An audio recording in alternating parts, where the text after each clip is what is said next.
This episode of the Inside Running Podcast is brought to you by Pillar Performance, Australia's leading sports micronutrition brand, providing high-strength formulations to support recovery, elevate energy, and relieve joint inflammation for endurance athletes. Available now at pillarperformance.com.au.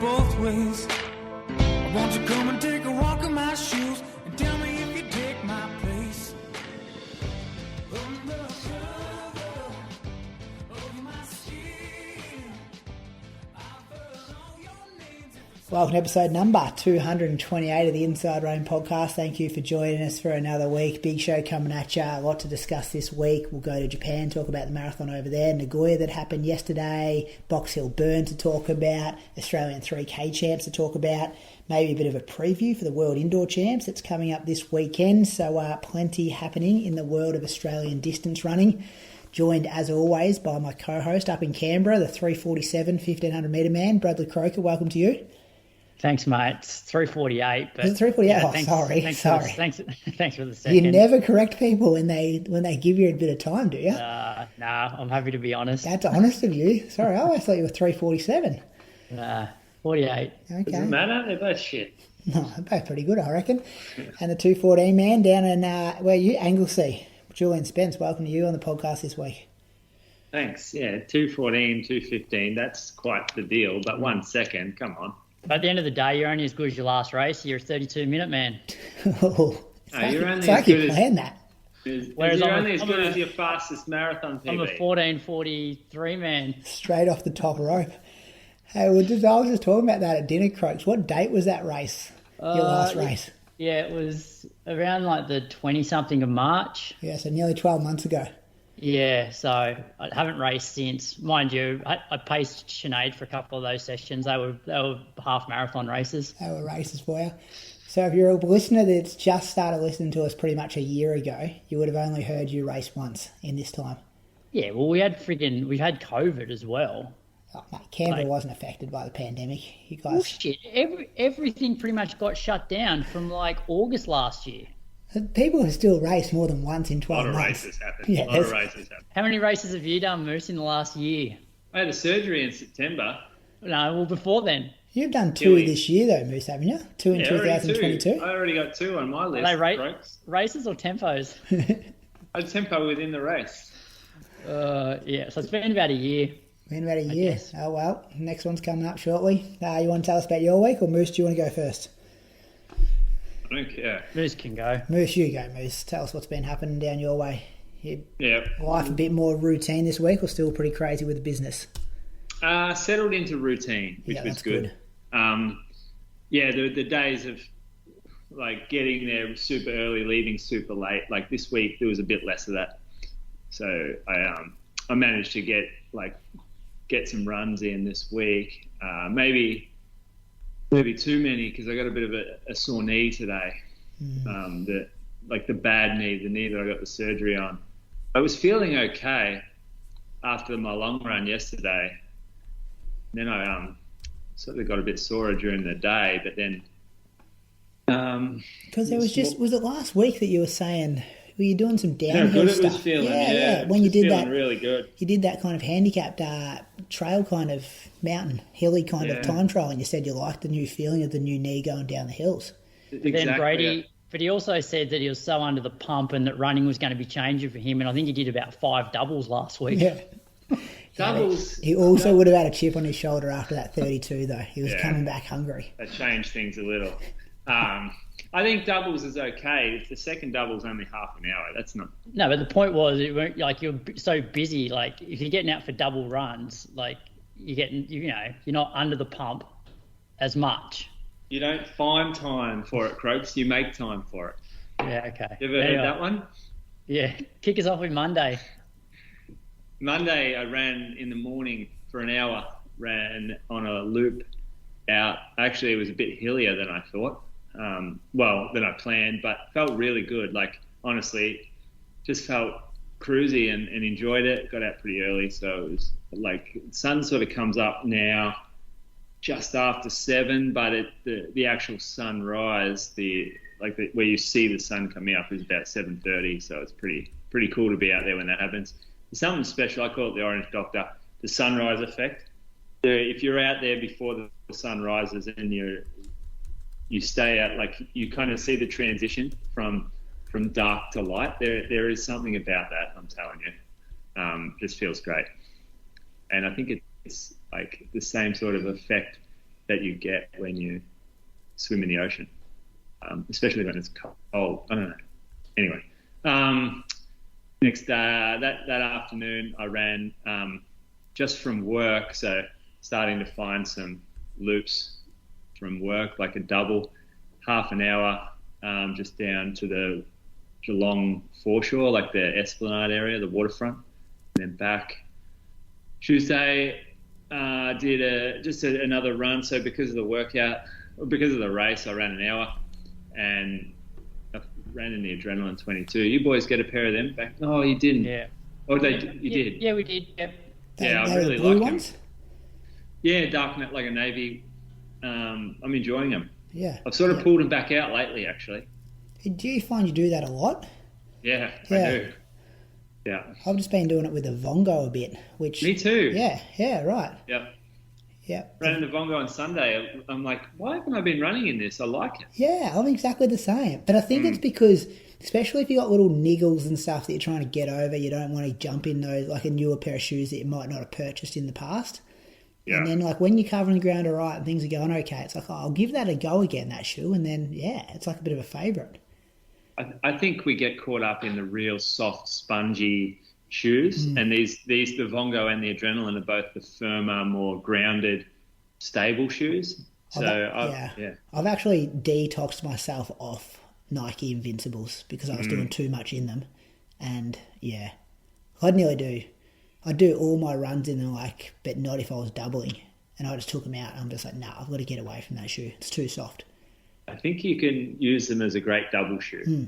I reckon that's probably the perfect spot for it.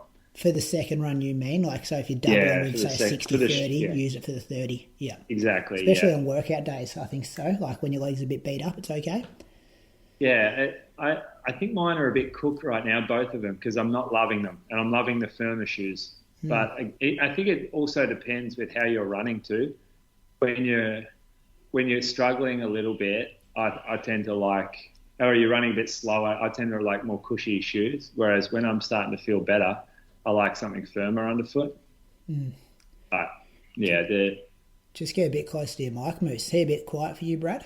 Yeah, not too bad. Okay, maybe I'll just turn my volume up. I'll get a bit closer. Just really get on it. So I don't use anyway. That was just a one run day because that afternoon I had an appointment after work, like a catch up, like local podiatry clinic came in and we talked shoes for the evening. So the next morning was actually my day off. So first day off in a long time. Got out for 30 minutes in the morning, bit of a late start after kind of being lazy really. And then the afternoon I did a workout. So 4 by 7 minutes at heart rate and then 2 minutes jog. So I wasn't too concerned with the pace again, just wanted to get like a C to B type workout in, and I did that. So then the next morning did my loop again, hour loop. This one was a little earlier, so a little darker, so a little slower, and recovering from the day before, so an hour.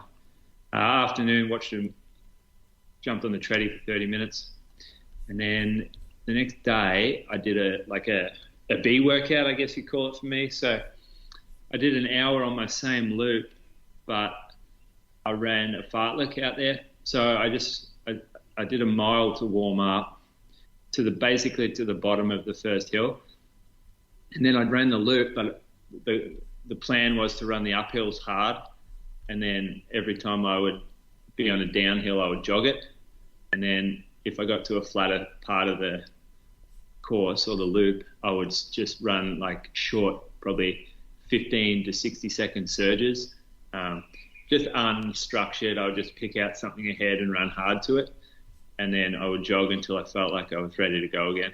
And so it was actually quite an enjoyable workout. When there's no expectation to meet, you can't really feel disappointed at the end. It takes the pressure off greatly. Even like there was no heart rate expectation, no pace. There was no like racing involved. I was out there by myself, and I think I'm going to keep doing this type of workout in the future.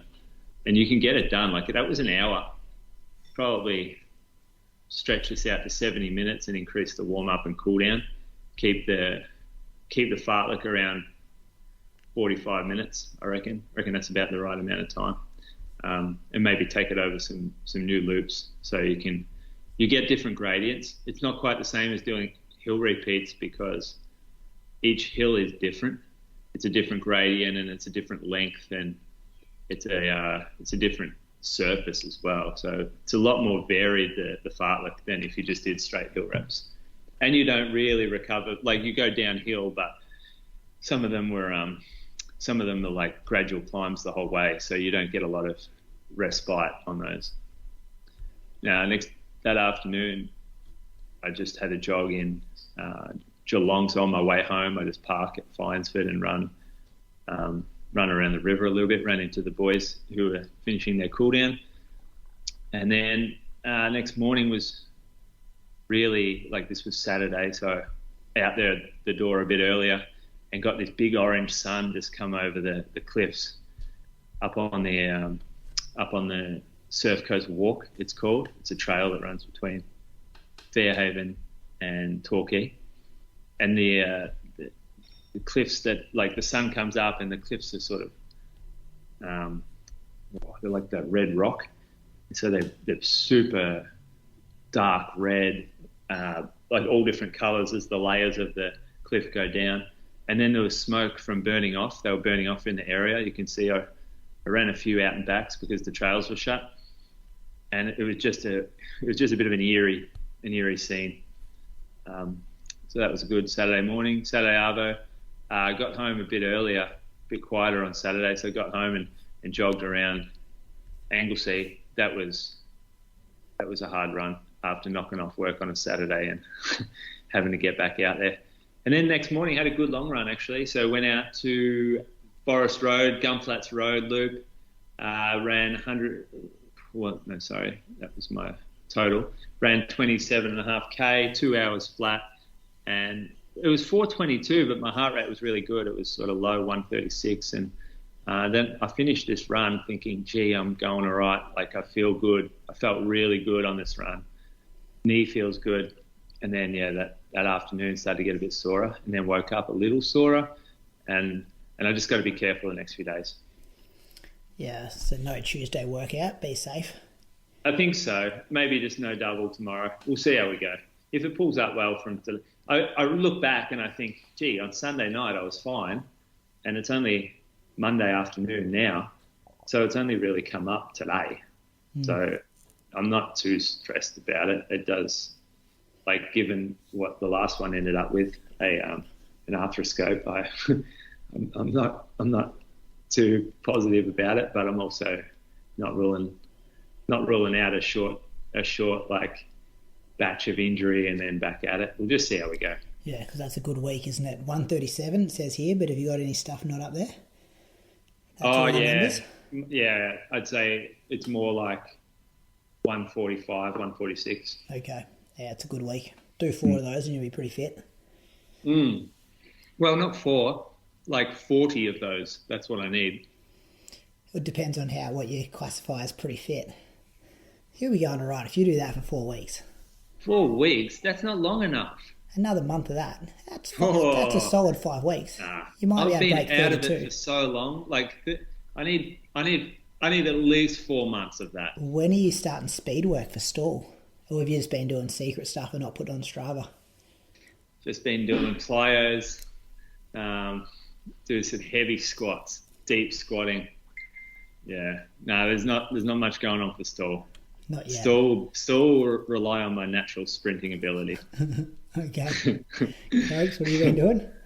I had a pretty good week actually. I did an hour loop at Mulligan's on the Monday.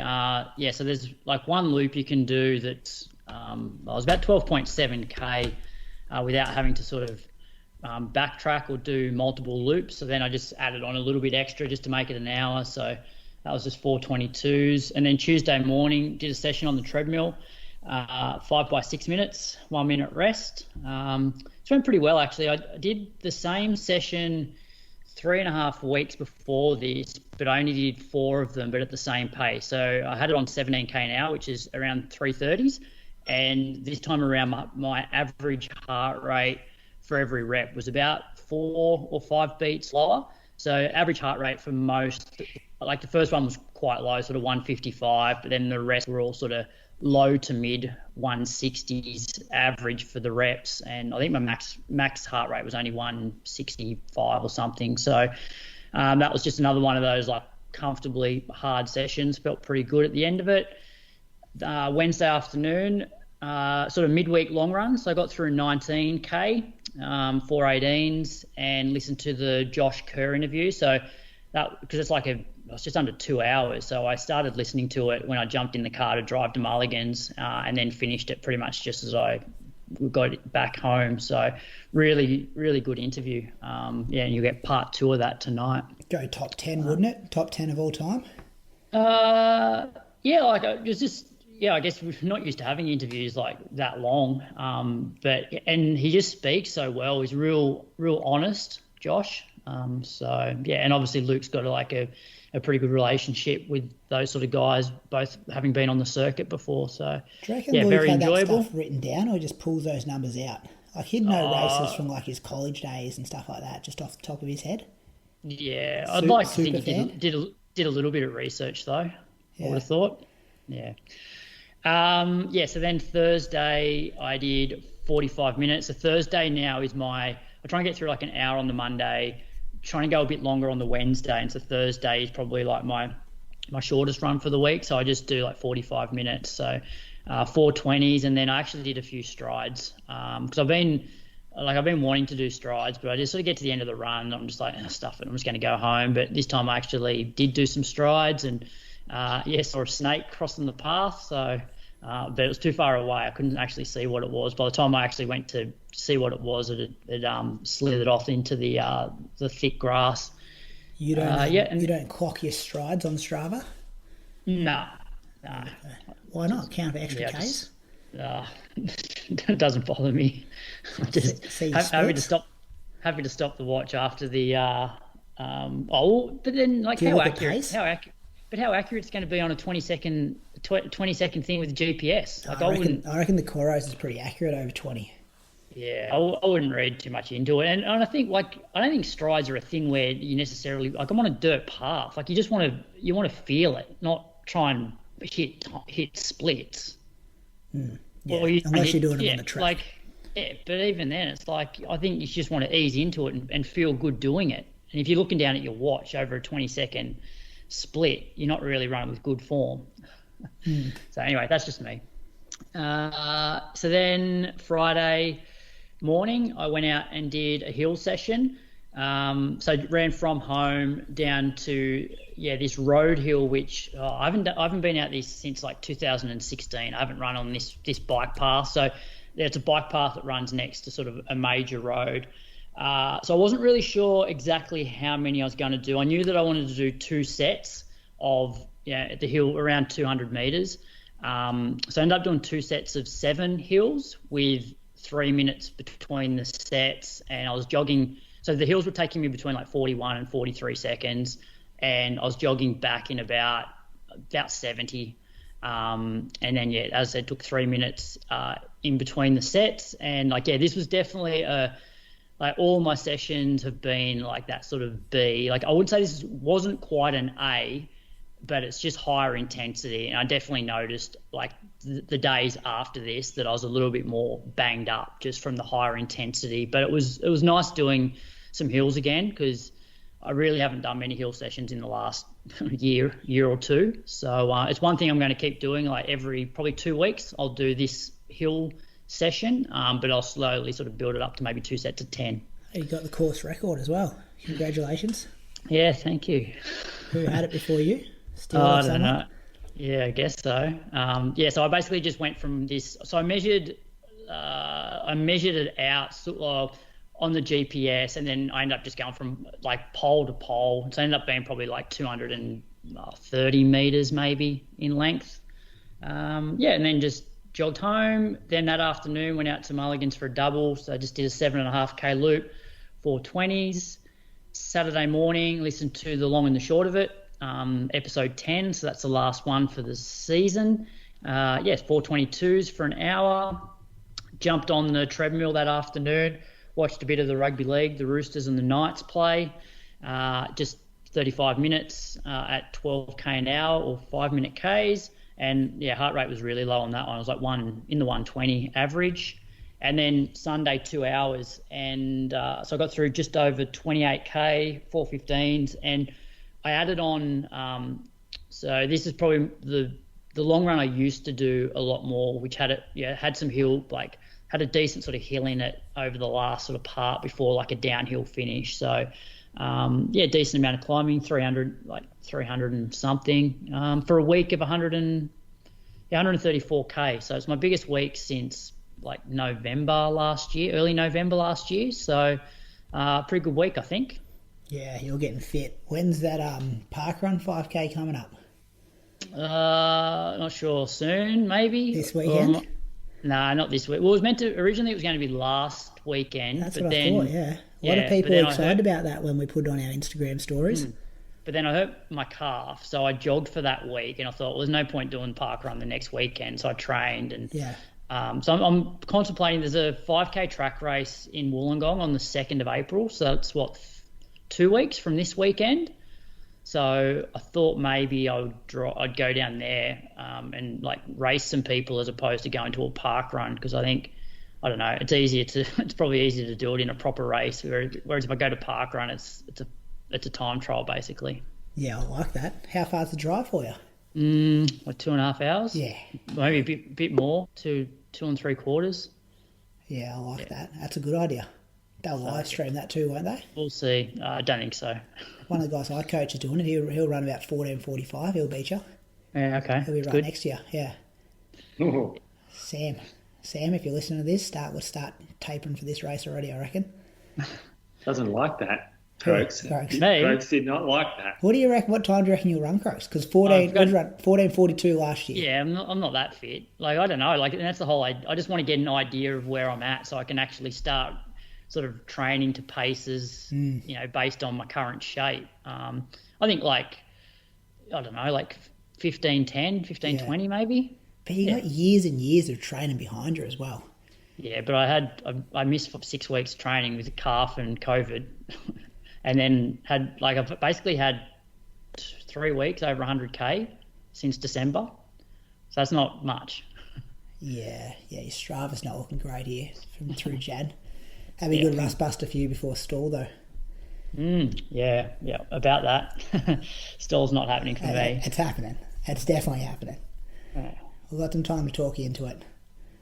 All right, tell us about your week. We'll get back to this. I had a good week. I had run an hour Monday morning, 4:45s, and then I did 30 minutes in the afternoon and 6 20-second strides, and I did clock them, Croaks. I like clocking them.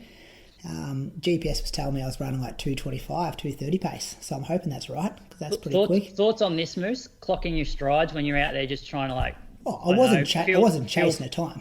Like just run with good form? That's what I was doing. You mean recording them and then seeing what pace you're going later? Yeah, afterwards. I'd like to get... Why don't you give us your kilometre per hour speed on them? I think that's more important. How do you work that out? Is that in the data here on Strava? Well, probably not. You probably have to put it on like cycling and do it. Start converting it and stuff. 30k an hour. This is like getting the footy players to do it. Why would you do that why would you want me to do that? Because you compare it to the soccer players that, they always when say... they start sprinting and stuff. Oh, this guy's faster than Usain Bolt. Yeah, but 2:30k pace is, 60-second 400-metre pace. Yeah, it's not that fast. Well, it's fast enough. You run that for 4 laps, run a 4-minute mile. It's not as fast as those soccer players. I don't want to be compared to those guys. There's no way that accurate's right. That data's accurate. No. That was Monday night, so I enjoyed doing that. I'm really liking that Monday nights now. I do some drills and do some strides, and it's my Monday night. And then Tuesday morning I did a 12k tempo, averaged 3:19 pace for 12k and 160 beat per minute heart rate average, which was nice. I think I'm getting fit. I was kind of expecting that to be a bit slower for that heart rate, but it's a bit cool, a bit windy though. So yeah, I was really thinking, turned a bit of a page after that workout there. Were you looking at pace? I had the 1k splits on just to pop up every. That's enough.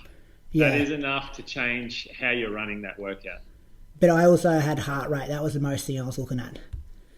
Do you know what I mean? Yeah, but I know. But so I wanted to keep it about 5 beats under my threshold. Like my threshold's about 165, 168. And then it was only starting to get up there probably the last K. It kind of got to 165-ish. But I was happy with that. I know when I'm really fit, I can do a similar tempo, like that 12 to 14k tempo, like 312s, 313s for the same heart rate. So still a long way off. Yeah. So you're saying you can run at 5 to 10 beats under your threshold? No, just about 5. It's like sub-threshold stuff, yeah. Are you calling this about marathon effort? No, I don't think so. I'm calling it just a bit slower than threshold. Maybe I could hold it for like 90 minutes if I had to, but definitely not for a marathon, because that is my marathon PB pace, and I'm not marathon fit. So yeah, I'm more thinking this is probably like my 90-minute pace. Yeah. Yeah. So is that something that you think is a good pace to run a workout at? Yeah, I think so. Well, I'd been doing some stuff at like 3:15 pace, but having breaks. So like the 5 by mile or 5 by 5 minutes, or the other week I think I did 10, 8, 6, 4, 2 with like jogs in between. So I thought this time I didn't want to have a break, but I wanted to slow the pace down. So yeah, this was good because it was just continuous. Like I was on my feet for the whole period of time without having any breaks. And it probably changes it from a B to a bit of a B minus workout. Like it's not as hard. So yeah. What are you training for? Me, I am training for the Stall Gift Herb Hedeman Invitation Mile at the moment, but I might jump in a 5 or 10k at the Collingwood Classic. But really, I'm just trying to do some base work to get ready for the cross-country season coming up, which kicks off in May. So nothing special at the moment. Half an hour in the afternoon, and then Wednesday is my easy day. So I got out for 60 minutes in the morning. Oh yeah, this was after the Box Hill burn. So I had some people absolutely run massive PBs at Box Hill the night before. So I was up and about, pretty inspired on my easy 60-minute jog the next day. And then I got out for 25 minutes in the afternoon, just because I was a bit time poor, I think, that afternoon. Had to cut 5 minutes off then on Thursday, medium long run. Got out for an hour 45. Ran out to this like mountain bike track that we've got probably 8k out of town in Moama, and it's pretty quiet out there. Runs along the river, real single kind of track. Did a bit of a loop of that, and then jogged home again. So that was a good way to run, 24.5k at 4:17s. Listen to the long and short of it there. Got out for half an hour in the afternoon. Croaks, you weren't happy with me doing 30k in one day here on a Thursday. Thought it was a bit too much. Just think it's a lot of running the day before a session. It's like, you don't do it on a Monday. You don't run 2 hours 15 or 31k on a Sunday and then go and do a session on the Monday. Yeah, true. But you got to realise I'm hitting this run pretty fresh, because I've got it's a pretty easy workout Tuesday.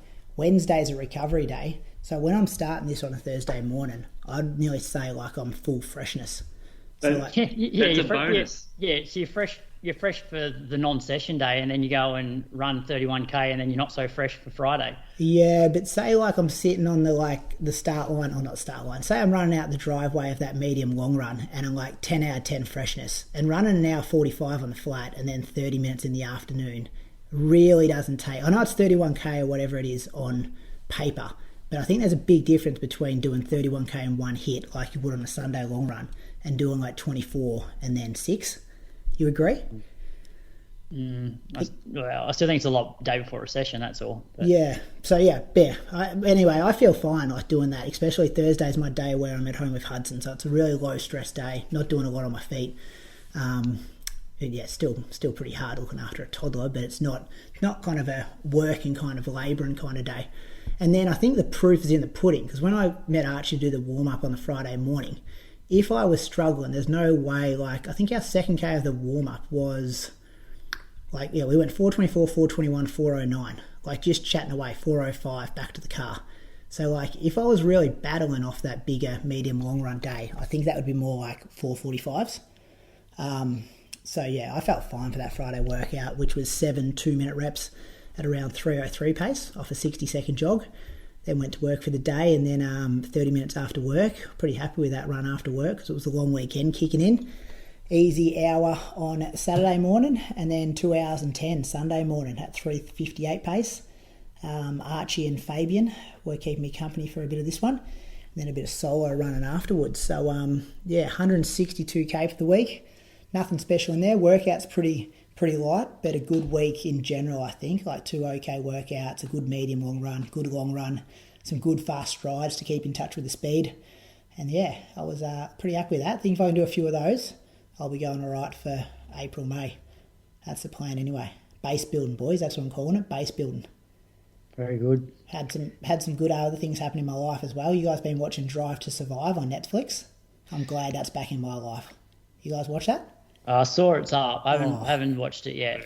Get onto that. And the Hamish and Andy podcast is back as well. So I'm glad those two things come back into my life. So I knew you were up and about because like you're posting your bragging about your weekly mileage on Instagram stories. Yeah, I was, because it's taken me it's taken me 12 weeks to get up to a mileage that I would consider like is pretty standard, like 100 miles. And it's just been this week and last week are the first 2 weeks that I felt like we've been able to cope with 2 kids. Like everything's kind of locked into a routine now. Feel like you're I don't know, just in sync as a family of 4. And I kind of posted that because I'm like, hey, this doesn't, like, it takes a while to get into routine and stuff. And you got to be patient when you're building back up the mileage. So if you look at my Strava skyscrapers, they're just slowly peeling up over the last 12 weeks. So hopefully I can keep them up there. But yeah, I'm up and about. Good running week, good TV shows, good podcast coming in. Nathan Archie, they both ran 4:18, good 5k runs from them. So just happy all around, fellas. Got to be up and about. Thanks to Patreon supporters. All right, let's do it. I got Thomas Irwin this week. Thomas lives in Brisbane in Queensland. He has 2 young sons and is a primary school teacher. He's typically a laid-back bloke, and most of his own running is random and often without a watch. He's got a parkrun best of 18:46. Hasn't raced a 10k or marathon, but ran 93 minutes at the Sunshine Coast Half Marathon in 2019. So thanks for your support, Thomas. And I like that he does some running without a watch. It's good. There wouldn't be many people still doing that, would there? No, it's a bit old school. You're like, yeah, Stewy. He goes with a watch, but just no GPS, doesn't he? Yep. Who you got, Moose? You got to know when you're coming. Like, got to be back though. Yeah, true. Yeah, but I guess if you know your loops, it's going to take me roughly this long. Yeah, if you know your loops, but you can't just go out and run, can you? Like, can't do it out and back. You wouldn't know when to turn around. Yeah. I got Sam Wilson. He or she. It's a he, Sam, I think. It's a he. Yep. Sam is from Bristol in the UK. Where in the UK, Brady? Who's Bristol? I'm going to guess it's maybe north of London. I'm going to guess south. Brad, would you like a guess? I'll go... just looking it up now. It's on the River Avon. We've spoken about the River Avon before, I think. I'll go it's west of London. It's near Bath. Yeah. Oh, yeah? In between Bath and Cardiff. Yeah, but that's Wales, Cardiff, isn't it? Yeah, I know, but still, it's in between, like... It's in England still. Where's London on this thing then, Croaks? Must be a fair drive from London. To the east. Like, directly east. London's it's a fair way. London's not even on my map here. Maybe I've got to zoom out more.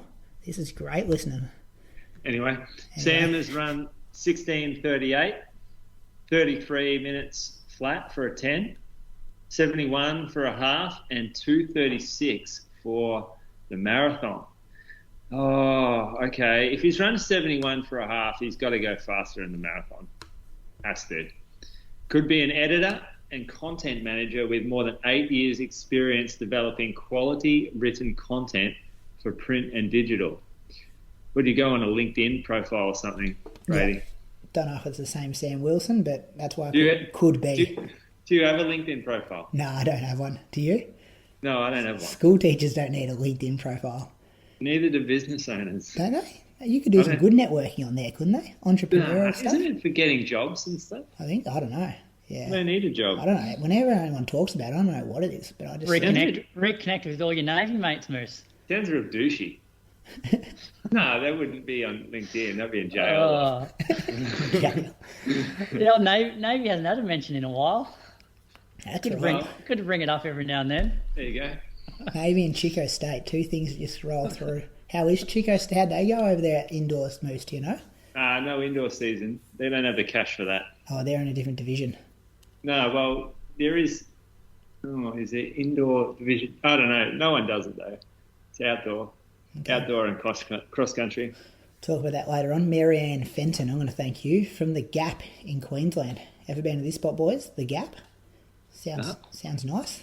I don't know, that's just where she's listed from. The Gap runs in some beautiful bushland, so maybe it's a bit remote where she's living and where she's running. Could possibly be a nurse, according to her LinkedIn profile.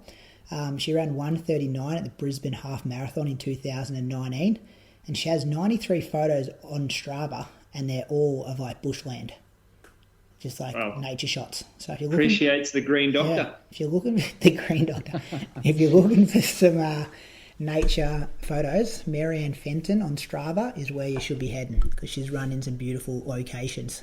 So thanks Thomas, Marianne, Sam for supporting the Inside Running podcast. This show does not happen without our Patreon supporters. So if you like what we do, the show brings you value and you'd like to support us, insiderunningpodcast.com/Patreon. There's a couple of different tiers there that you could help us out to support the show.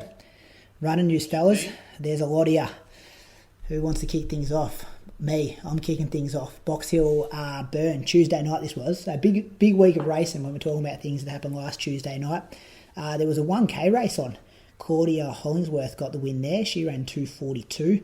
Amy Robinson was second. She ran 2:46. And Lucinda Rourke was third in 2:54. Pete Bowl won the men's 2:19. Brad Mathers from New Zealand was second, 2:21. And Matthew Hussey, the state mile and 1500 metre champ, I think, was third, 2:22. So some fast times there. And it's not until you start comparing these, when you do 1K reps and you think you're going all right, running just under 3 minutes. Yeah. And you're like, Claudia, isn't she like 17, 16? She runs 2:14. I'm not sure of her age, but she is a real weapon out there. She's a superstar in the making. Yeah. So, that was a huge run for both those guys. I think it was a bit windy out there. I think Pete Bowl was talking about going for the Australian record earlier in the broadcast, but it was. I think it's 2:15 or 2:16. Jeff Risley has that, so he's a bit off that. Then I don't think it's 2:15. What is it? Do you know? Oh, I don't think it's 2:15. That seems. I think it's 2:16. Look it up. I think it's 2:16. Oh, really? 2:16. That's fast. I'll look it up though. Men's 5K. This is an interesting race because Stewy went to the front after Brett Robinson dropped out as pacemaker. Probably spent 2 laps, I'm going to say, maybe more, gap in the field and getting a bit of a break on them, and looked good. We hadn't seen Stewy race in a while, and he looked really smooth. And then out the back straight, maybe with maybe a K to go, I'd say. 2.5 laps to go, I think it was. He just pretty much walked off the track. You watching it live, Moose?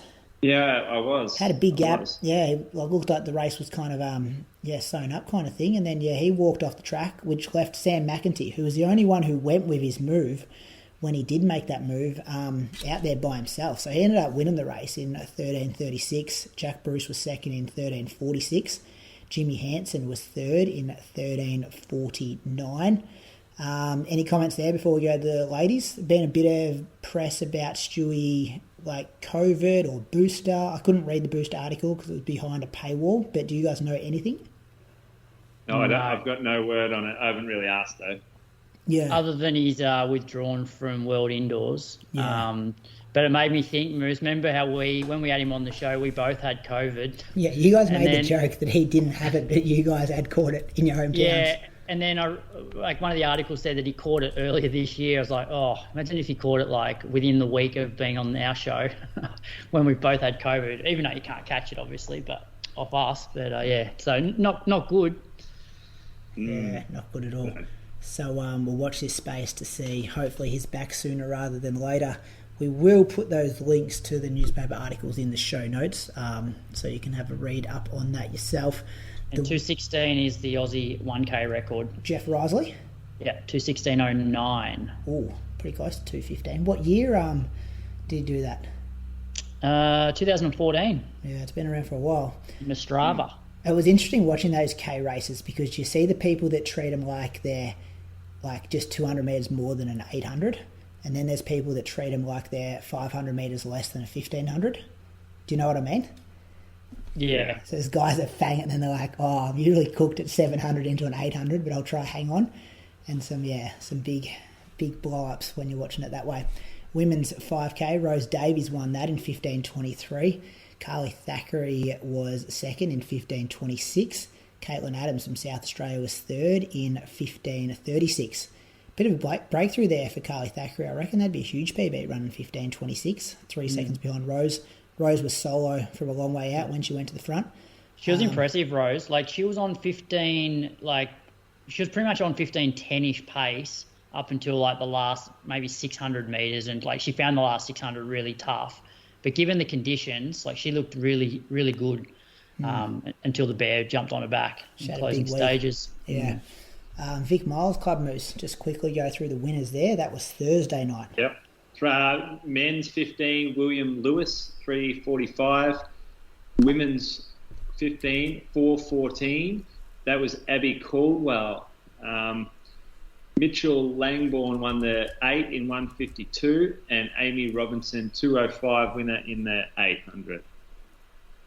Didn't watch it though, missed this one. There's a bit going on this week. I reckon that was a bit windy too. Amy Robinson was solo. She went hard and fast. I think there was some money up for grabs if she could run at a certain time. And she also like had a massive last 100 where she was just trying to hang on, grimacing. Actually ran past her on our long run on Sunday, Amy. I work with Amy's sister. Do you? Small world. She's a music teacher at my school. She was wearing the she must have ran the Stuyven #1. Yeah, she was down there. She came and said hello. Did she? Yeah. Yeah, she said hello to us, as well, on Sunday. Very friendly person and bloody good runner. Let's stay in Australia. We're at Sydney Track Classics. So this was Saturday night, so a lot of these names popping up again here. 800 metres, Pete Bowl won again, 1:46.03. James Preston from New Zealand, 1:46.25. And then Makito Kaneko here from Japan. He was third in 1:47.29. I think Pete Bowl's just like winning these races, isn't he? Kind of just a bit of race practice, you think? Can't be beaten at the moment. Yeah. Doesn't really look like being beaten.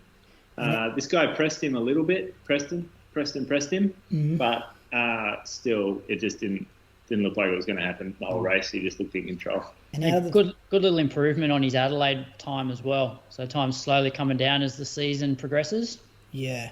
But that, with the 4 distance races at Sydney, that was probably the less entertaining because the women's 8, this was Biende Oboya. Bendiri Oboya.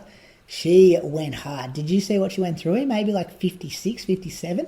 26 through 200. Yeah, I'm blaming the pacemaker though, because because it was meant to be 58.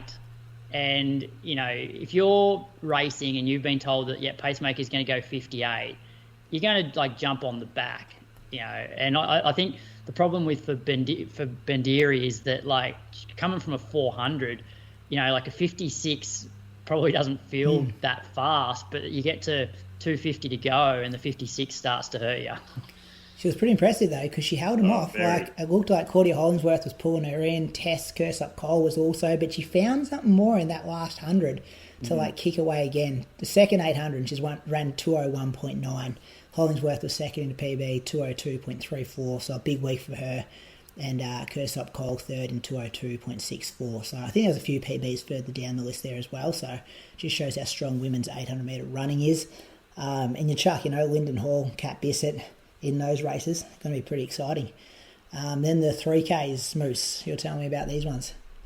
Yeah, these were tough races. So Rose Davies, she came back from the 5K. The other, was it 1 week before? Less? Tuesday to Saturday. Yeah. Tuesday to Saturday, yeah. So she backed up for the national championships. It was, so you get a national title here.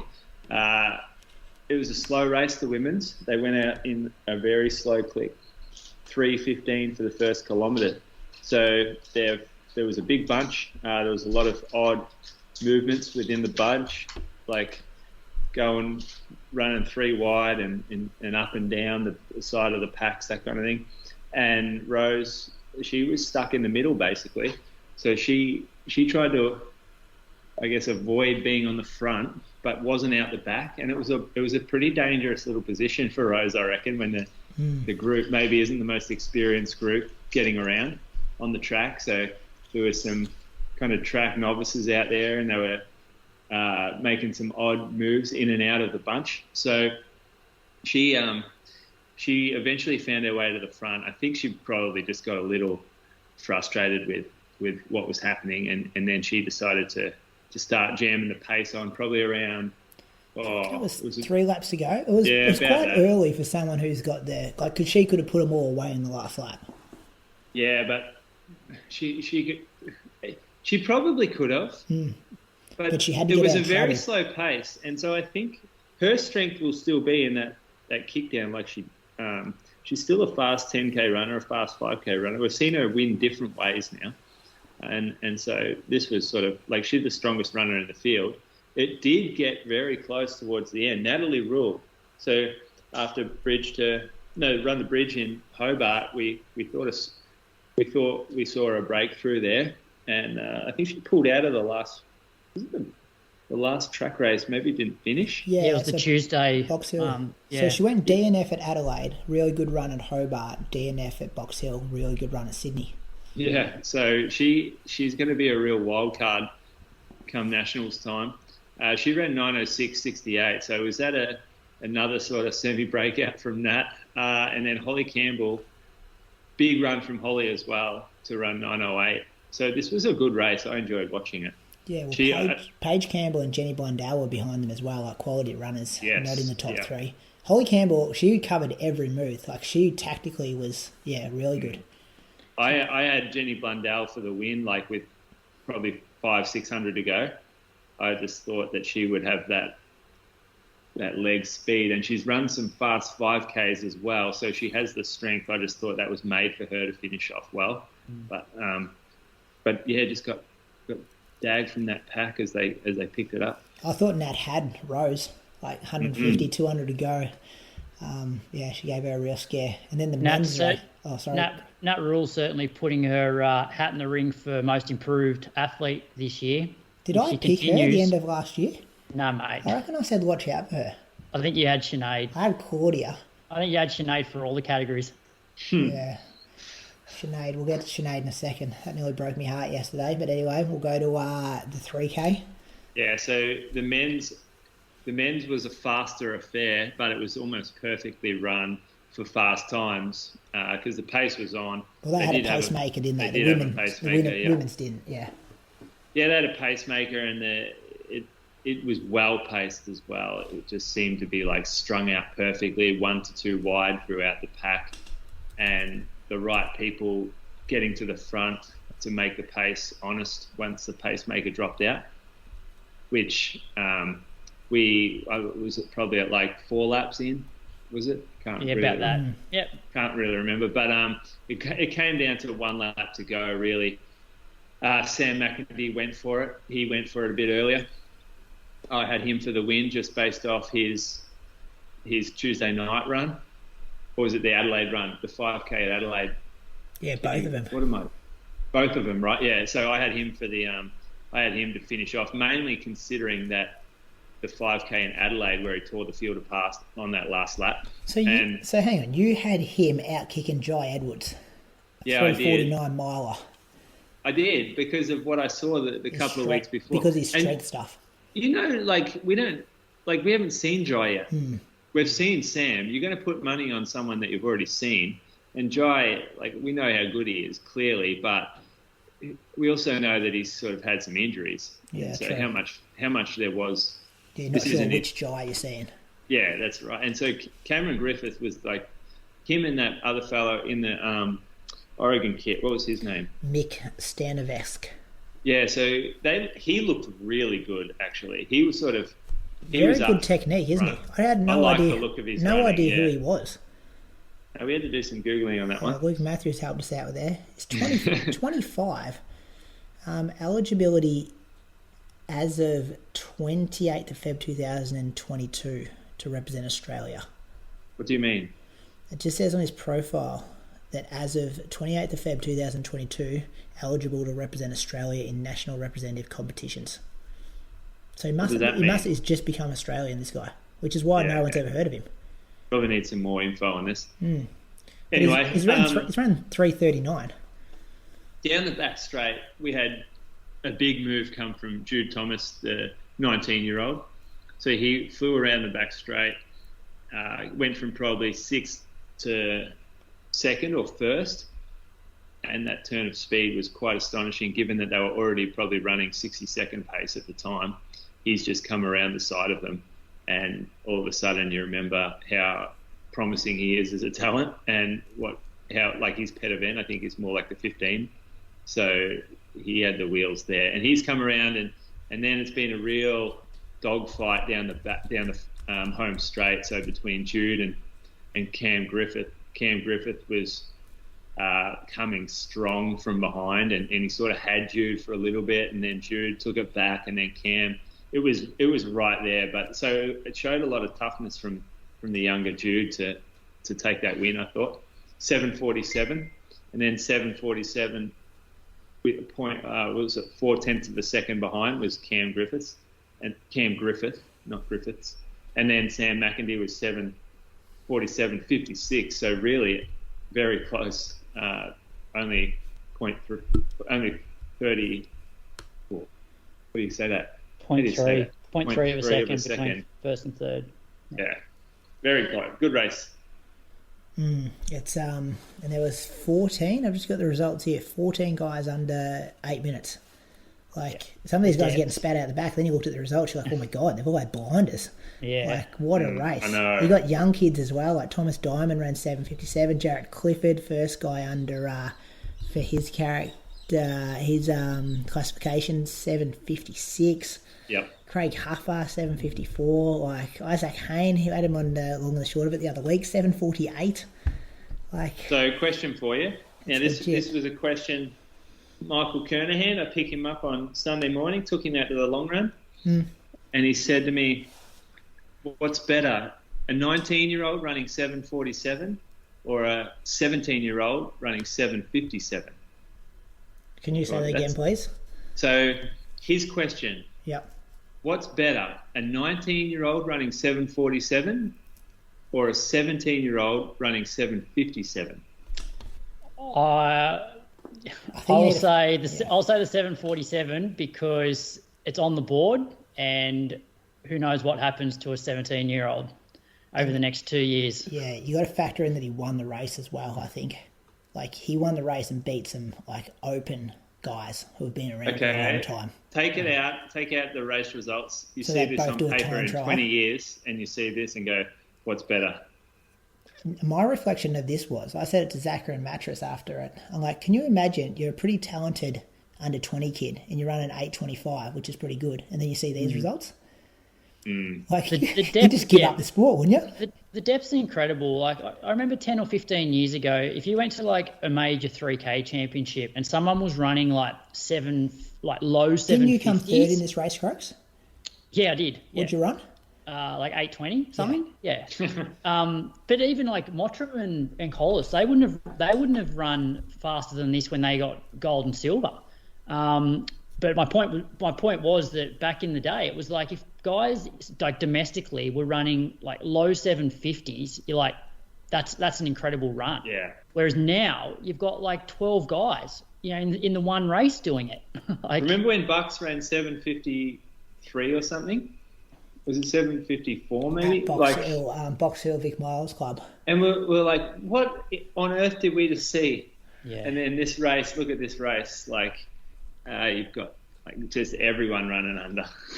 So good. Yeah, it was good to watch. And what a weekend to watch athletics. Like Tuesday night live streamed, Thursday night live streams, Saturday night live streams, Nagoya Marathon yesterday, which we'll talk about now, live stream, and all like accessible. Like didn't have to have VPNs. You just click on a link, the video starts. So Nagoya Marathon yesterday, Eloise Wellings, she finished 6th, 2:25.10, moves to the 4th fastest Australian of all time.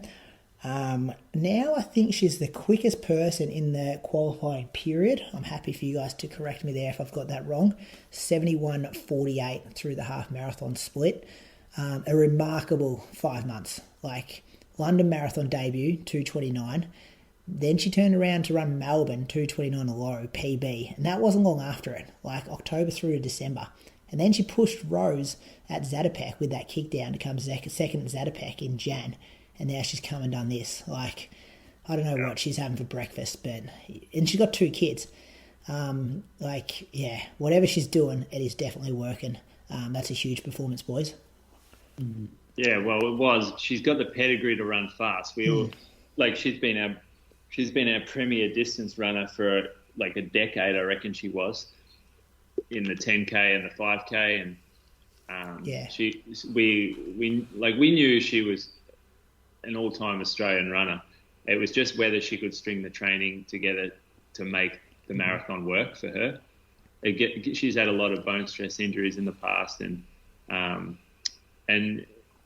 stringing a marathon together requires consistency and volume and long runs. So now that she's sort of nailing that, it's like everything's coming easy to her. The racing's the easy bit, it seems like. I mean, not to say that she ran this easily, but the way that she's progressing suggests that she's handling it very well, the racing component of the marathon. And the recovery. What about her career though? Like she's been a star since she ran like 15:15 as a 17-year-old in 1999. It's incredible. Yeah, it is, and I was a little worried seeing all the marathons she's been doing as well as the 10K, just given her history of injury and just a lot of these races, because I thought it might be a little dangerous almost to be racing so much, because when you race so much, you sacrifice a bit of recovery after the big marathons.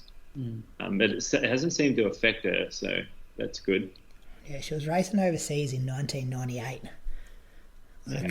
She was at that level. That's a long career, isn't it? So now what that means is she would be able to choose now, wouldn't she, if she wants to go Com Games or World Champs? Yep. Yeah. Does she she wouldn't have the time for the 10K, but could she potentially get in on points or anything? Do you guys know? No, could she do the 10K marathon double? No. I doubt it. They're a fair way off. Yeah, okay. Yeah, so she will choose, and then Sinead was a DNF, so I think the last split we saw was 35K from Sinead. She did go through halfway, maybe in 5th position, 71.04, but then started to slow. Her 25 to 30K split was 17.26, and then her 30 to 35 was 17.56, and then we kind of lost all tracking. And I think it was you a bit later on, Moose. Did someone tell you what happened? Is that where we heard that? Dehydration? Yeah. Ali mentioned something to me about it. So she just said she was on an IV and she was dehydrated. So that was the reason why she stopped running. Yeah. That's all that I got. Must have been pretty bad for Sinead to stop running. Absolutely. She pushed through pain. So disappointing for Sinead, but because she was in the top, I'm going to say top 5 or top 10, whatever it says in the selection policy of Commonwealth athletes at the Olympics, she has the auto qualifier for the Com Games. But she wouldn't have the time, would she, for the world champs now? No, she wouldn't have the time, but she's in on that auto spot. So we're thinking you lock in her for the Com Games marathon. Because this is the conversation everyone's having. They're going, who's going Com Games, who's going World Champs? Is Sinead? Sinead has to go Com Games now? Why? Because she hasn't qualified for the World Champs. Oh, right, okay. You're saying that automatic spot was for Com Games, not World Champs. Yeah, that was in the Com Games selection policy. Yeah. Whereas I think you have to have the time. And I'm trying to think, because she ran the hot one at the Olympics, she wouldn't have got the time. The marathon? No, she wouldn't know what she ran in London. She would have got the time. Yeah. What she ran in London? Yeah. She'd have the time for sure. Yeah. So she can still choose. Com Games is discretion based though, the selection policy. Yeah, you don't need the time for the Com Games, but she's auto lock for the Com Games if she wants it anyway. Yeah, okay, but she's also got an auto for the World Champs. Okay, her options are both still open. So Jess, Eloise, Millie, Lisa, and Sinead. Lisa has a time for the World Champs? I don't think so. Yeah, well, what did she use to qualify? She doesn't. Didn't she run Chicago to qualify for the Olympics? But I'm not sure that's in the period. Just typed it. Yeah, okay. So that was why Sinead had that quick turnaround to do London now in hindsight, to get a time on the board. Yes, yep. What time did Millie run in Melbourne? 2:26:59. Yeah, so she's actually ahead of Sinead from the World Champs point of view, because I'm guessing Sinead's London time would have qualified her for World Champs, and she ran 2:27:16 in London last year. Yeah, so what you'll get Sinead as an auto at Com Games, and so perhaps that's more attractive. I think we've asked her that before, haven't we, on the pod, and she was inclined to run that because it was close to home. Can we remember that conversation? Yeah, I think vaguely I do, but yeah. And so at the moment it's like Eloise, Jess and Millie are the top three during the period for the World Champs. Yeah, and Lisa ran 2:26:02 at Osaka in 26th of Jan 2020. And for reference, Ali, she posted something on Instagram about her being pregnant the other day. Yeah. So it's nice to be able to mention that now and say that's the reason she's not trying to qualify, because she would have been in there. Who else would have been having a crack at everyone should get a spot though now, shouldn't they? I don't get a run. Yeah. No, Lisa could potentially not. Oh, yeah. Because if the Com Games gets filled up and then Lisa hasn't got the time for World Champs. But there'll be discretion, and so you'd have to think that Lisa would still be pretty good chance for the discretion of Com Games. Yeah, but if she hasn't got on the discretion chat, not the qualifying chat. It gets interesting, doesn't it? Well, no, you could, if they want to fill a team, they would just say, Millie, we're not picking you for Com Games, you've got to run World Champs. We're picking Lisa, so Lisa will go to Com Games with Sinead and potentially Jess. Yeah. Do we even know when the period started for the World Champs? It's got to be. We reckon start of 2021. It's normally January the year before. Yeah. Watch this space. We'll see what happens. Bit early to be speculating, I guess. Well, they picked the UK team the other day. Isn't it coming up? Isn't it 2 months away? Yeah, we're already in mid-March. Yeah, isn't it June? It's like July. It's like July. The World Champs or Com Games? Which one's first? World Champs in July. Still, if you're prepping for a marathon, you'd want to know. Early is better to get selected, I think. Yeah, but you've got to give people a chance to run it as well. Yeah, I know, yeah. Ruth Chepngetich, she won it in... Chepngetich. She won the World Champs at Doha, didn't she? She's run a lot of races, actually. She won 2:17:18. Solo most of the way, missed her PB by 10 seconds, but it was the second fastest time for a women's only race. So that was pretty good. That's Nagoya wrapped up there. 5K NCAA champs, Kai Robinson, he ran a lifetime best of 13:20. So that was pretty fast. He got second, which was also second fastest in school history. Lauren Ryan was the other Aussie up at the pointy end. She was Keep in fourth. mind, though, just don't gloss over that, because that school has had some very fast athletes. That school's had Grant Fisher, who just ran 26:33 and 12:48 for 5K. Or no, sorry, 12:53 for 5K. And it's had Chris Derrick. It's had Ryan Hall. Is it Stanford you're talking about? Yeah. Ryan Hall go to Stanford. Yep. So did Sarah Hall. Mm. And then So did Lauren Fleshman. Oh, yeah? Remember her from the US? Picky Bars. Yeah. Didn't she sell that business for like millions? I don't know. Pretty sure she did. Lauren Ryan was fourth in the 3K in 9:01. International Women's Day. You see that photo that Store put up, Geelong? That was Fleshman. Was it? Nike. Yeah, I thought it was quite ironic given that she hates Nike I'm going to say, aren't Nike like real bad with maternity wages and stuff? After I put it up, I'm like, bit of a dicey one, this. Did you get any pushback? Nah. I don't think anyone would want to get into that. But, yeah, I remember being there on campus in, 2019, and there was protests outside the Salazar building because the women didn't want to work inside a building called the Salazar building. Yeah. That was just another example of that, I guess. So Kai's running all right, 13:20. Yep. He's beating everyone in Australia at the moment, isn't he? If he comes home. Oh, no, not everybody. Who's beating him? Stewy. Who else? Brett. Be a good race. I think he's one of our best runners at the moment. Yep. Then we also named our team for the NCAA World Champs. What am I talking about? The World Indoor Champs this week in Serbia. So we've got Kat Bissett in the 8, Lyndon Hall in the 15, Lauren Ryan in the 3K. That's for the women. Charlie Hunter in the 8, Ollie Hoare in the 15, and Matthew Ramsden in the 3K. I think SBS are going to have a highlights package every day, but I'm not sure how to watch it live. Keep an eye on our socials. We'll put something up if we know it.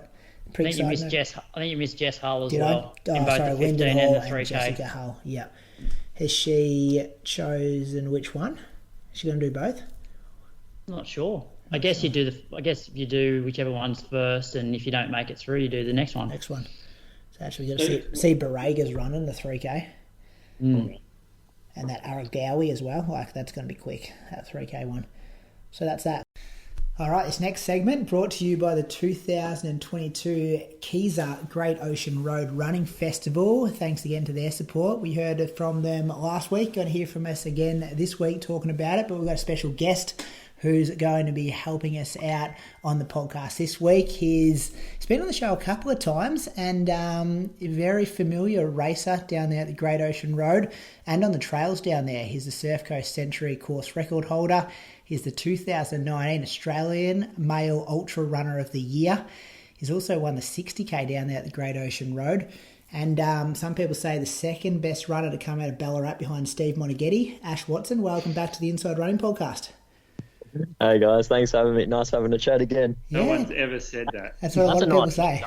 It makes me actually sound like I could run once. Thanks for coming back to the show, Ash. We haven't heard from you for a while, but tell us what's been happening in the life of Ash Watson. Not too much down here. Ballarat is not what it used to be as far as the running scene goes. I'm a pretty lonely man at the moment with the training, so I've actually just started training again, which is nice. But not many people to run with down here, so it's been a little bit lonely. You are getting the Ks in though, because you're heading towards the marathon in a couple of weeks' time. Yeah, decided to run Great Ocean Road in, I think it's 8 weeks. Is that right? Maybe 9 weeks. 14th and 15th of May. Yeah, I'm not too good at working out my dates like that, but it's going to come around sooner rather than later. Yeah, so I'm trying to get fit in time, which it's going okay, but it's been a while since I've been fit, so it takes a bit longer as you get older, I've found. Yeah, and how is the preparation going? Because you were second in the marathon as well, weren't you, to Moose one year? Is that right? Yeah, that's right. I think maybe 2017. 2016, I've got you second as well. Did you come second twice? No, so it must be 2016. So you got good memories down there. Looking forward to racing again. Yeah, good and bad memories. I love the race, and it's a beautiful course, but geez, it can be tough if you get a bad day. So you don't want to underestimate it. That 2016 year was really difficult. I remember we had a headwind for basically the last 15K, and it was brutal, but had a good result at least. Even though I was about 10 minutes behind Moose, I think. Oh, yeah, I'm sure I remind you about that pretty often. Ash, what does your preparation look like in these weeks? Kind of, this would be a heavy building phase for you at the moment. Yeah. So last week was kind of my first, what I'd call decent mileage week in a long time, probably 8 or 9 months really. I think I did 100 miles last week, and I'm following a bit of a program this year for the first time in about 10 years. So Moose is actually looking after that. So I've actually got some training to actually follow rather than just making stuff up myself. So that's actually been really handy just to keep me focused on something and not just decide I'll have a day off or run 5 times in a day, one day. It's been good to have some sort of actual structure. And the decision to race down there, like obviously there's a lot of different options to choose marathons that are most of them coming back from cancellations over the last couple of years. Like, why did you throw your name down, get the entry in for this one? Main reason is I plan to run Comrades again this year, which is in late August. So I was trying to find a marathon that sort of was roughly between 3 to 4 months before that race in order to get sort of a hard hit out and to give me something to look forward to. Still give me enough time then to recover and prepare for Comrades in August. So that's exciting. It suits your strengths a bit though, doesn't it? The Great Ocean Road, like not that flat, good over hills, can take advantage of that a little bit. A few extra Ks in the marathon. I think so. Even though it's only like 2 kilometres further than an actual marathon, that 2K is incredibly difficult for some reason. I don't know, maybe it's just mentally, but it just seems to take a bit more strength just to get through that last bit. And it's a pretty hilly course, so it definitely does suit a stronger runner, I think. Do you know what the competition's like, Ash? Like, you'd have to be going in favourite, wouldn't you? With the second place there in previous years, your history there. Like, surely you've got to be the guy to beat. I wouldn't have thought so. I'm not going in with real lofty goals, so I guess it depends who rocks up. But I hope to just have a half decent run, and I'm not sure where it'll position me. I guess it'll depend who turns up, but it won't be anything too crazy fast from me, I wouldn't think. Always pretty playing things down, I reckon, here, boys. That's exactly what he's doing. Croaks, you want to tell us some more key, because we're focusing on the trails this week as well, so some key messaging, some key dates and start times and different distances around the trail events on offer down at the Great Ocean Road Running Festival this year. Yeah, before we do that, because Watto, you're a bit of a guru when it comes to the trails as well. Like, you've done that Surf Coast Century. So for people that are looking to do the trail events, like, what are some tips in terms of training that you do differently from like road races, like other than obviously running on the trails? Can you give some tips for training and also race day when it comes to trail running? How far are the distances for the races at Great Ocean Road? 13K trail and a 6.5K trail. 13K and 6.5. So I guess the main thing would be just to try and practice running on the type of trail you're going to race on, because they can vary hugely. Some people think trails are just a nice gravel path, which can be a trail, but some of the trails down there are pretty technical, so they're quite rocky. So it's good to get used to that actual terrain, even try and train in the shoes you'll wear, because the shoes for those sort of races are a lot different to a road shoe. If it's a technical race and it's got a lot of ups and downs, practicing going down the hills, because people can lose a lot of time going down the hills, more so than even going up them. So it's definitely good to practice those things you probably wouldn't think of doing. Yeah, and just a few details. So, but the start and finish for both of the trail races are in Lorne. The 13K race starts at 8:10 and the 6.5K race starts at 8:20. You run along the Great Ocean Road and then into the Great Otway National Park. They say that trail running shoes are good for these events, but not necessary. And if the 23K race on the Sunday is too far, you could consider doing one of the shorter road races on the Saturday and then the trail event on the Sunday. And just the last thing I'll add about road closures is that if you're coming from Melbourne, you won't be affected by any of the road closures. But if you're coming from Apollo Bay, you'll need to leave Apollo Bay by 6:30 a.m. What about on the trails? How do you judge your pace? Like, obviously, it's a lot easier to do on the roads or the track or the flat kind of surface when you kind of lock into that rhythm. But, like, any tips around when the gun goes, especially for newbies in trail races? Like, what do you do when you've had success on the trails in the past? It's a difficult one because you can't rely on pace whatsoever, and you get a bit of a check on the trails because you're running up some of these steep technical hills and be running 6-minute K pace. So it can sort of get your ego a little bit when you think you're fit and you're going that slow. But you've kind of just got to. Sometimes I use a heart rate monitor in the longer races just to make sure I'm not overdoing it because it's such a long event. Probably not too relevant for a shorter event like that, but you just got to know your body, I guess, and just make sure you don't go out too hard because it can really, really bite you later on if you've gone out too hard and you hit some of these big hills. I feel like the course at Lorne will probably be quite hilly from what I know about running down there. So you just got to listen to your body and really not to go out too quick and run your own pace. Don't try and follow anyone in particular. So people have their own strengths and weaknesses, especially up and down hills. So someone might be really good up a hill and you've just got to run your own pace up the hill. Just let them go because chances are you might get them down the hill. That might be your strength. So you just got to run to your own strengths, really. What about positioning in those races, like from the start? Like, because it's all single track, is it important for people to get out hard and kind of get into it? Like, is it hard to pass people, or you'd recommend people not getting caught in that trap and just running their own race? I guess for a shorter event, it's more important. So for the 6K event, it wouldn't matter where you are positioned because it can be quite hard to pass on these single tracks. But if it's a longer event, you've got plenty of time. Like some of these 13K races can take 40, 50 minutes. So there's no need to hurry, I don't think. And people on the trails are generally, if someone knows you're right behind them, they're going to let you pass if they're half decent human. Okay, yeah, there's plenty of those down there, I'm sure. And Moose, can you tell us anything about the courses? This is your local area. You'd spend a bit of time on some of these trails? It's a bit further down for me. I reckon Watto actually has the course record on some of these. I reckon course record. Your mum lives down there, Watto, so you get down there and run a little bit. Yeah, so Strava course record, sorry, the real course record. What's it matter? The Erskine Falls and stuff, Watto. Yeah, I have done a little bit of running the last couple of years down there, and it's really technical, and it can be quite steep, but more so technical. So a lot of mud, rocks, like overhanging trees, things you'll have to duck under. So it's definitely not a race where you'll be able to just run smoothly and at a quick pace. There'll be lots of chopping and changing and jumping over things and going down steps and that type of thing. So it won't be fast if it's these tracks that I've run on before.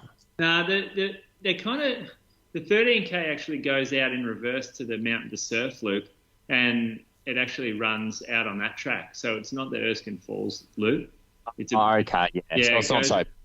Goes out that way, a bit more gentle, the trail, really. It's around there, isn't it? Yeah, it's a nice track. Like, you know how you hit the bottom of the Mountain to Surf course, and it's sort of like those flat tracks through there. It's actually quite nice. It'll have a bit of everything, really. Yeah, it will. So you have enough time to take in the views and stuff. Like, it's not that technical that you got to always be watching your feet. Because I can imagine it'd be pretty beautiful.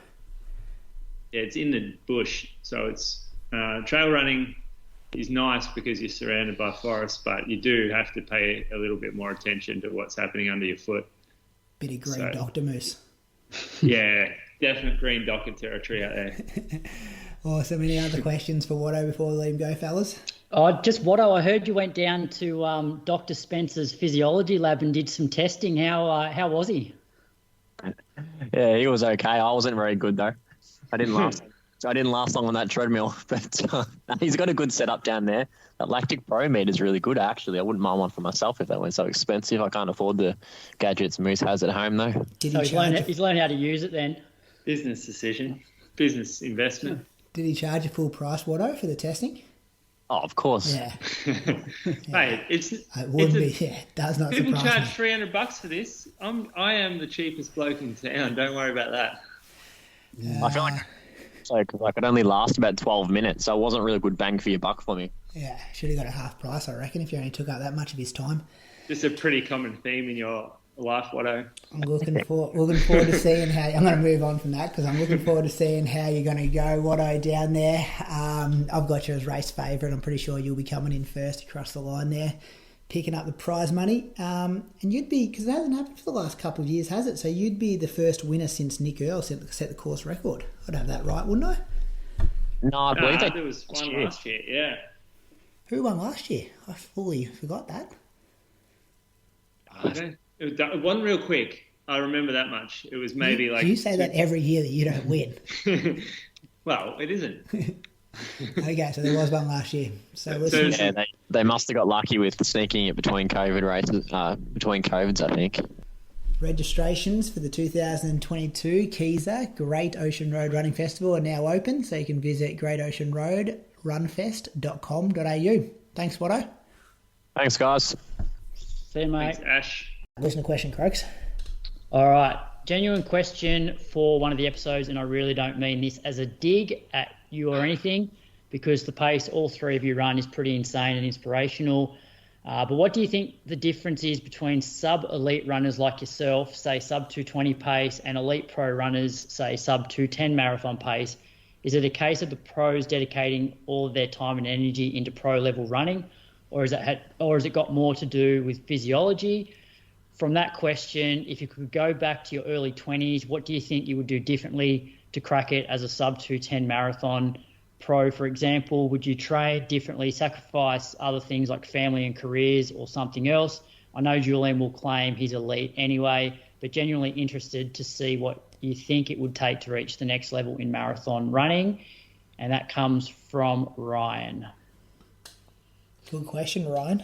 Tell you what, Jack Rayner's sitting back going, I'm not a elite pro runner. I'm not elite pro here. Oh, well. Got to hit the 210.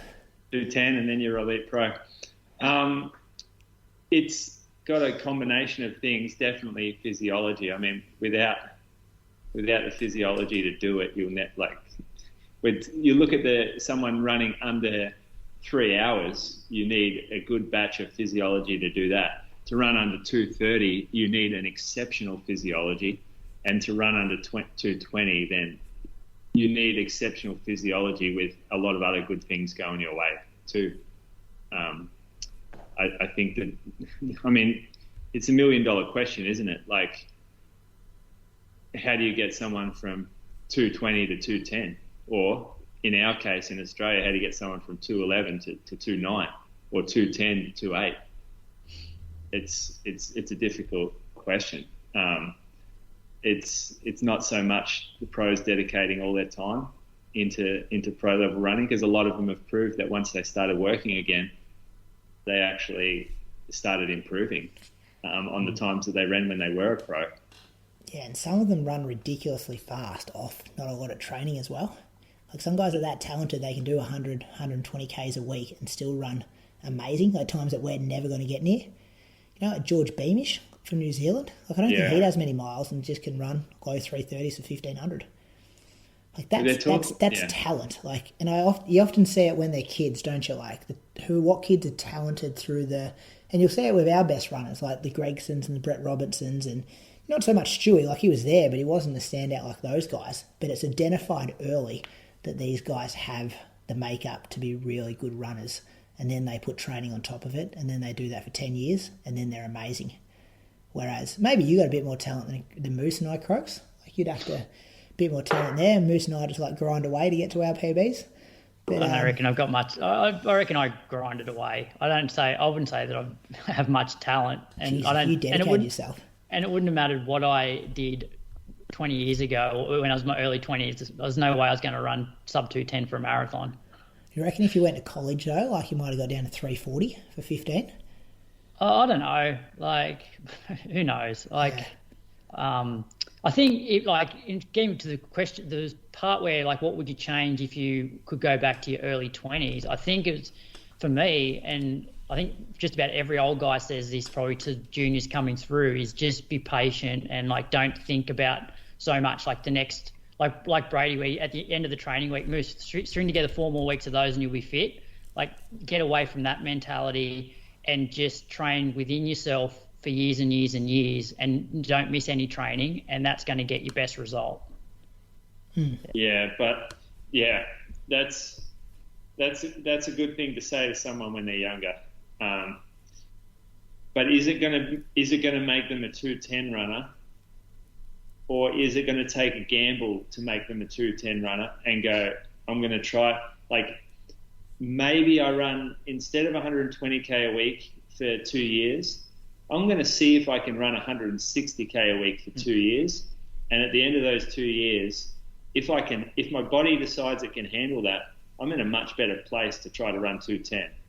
So it's a much bigger gamble, isn't it? But I guess that's the point I was trying to make, was that if you're patient in your early 20s and you're not flogging yourself massively in sessions and you're consistent, you can go from that 100k a week to 160 without probably a lot of risk, because you're not actually like banging yourself, like you're not flogging yourself in every single session.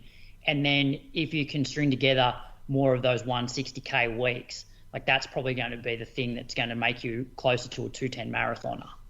Yeah, it's a longer term investment in the running. So it's not training for a marathon and then having a big break. And I guess like a lot of the guys that have a lot of talent, we don't really see what they can do because of the longer term nature of running.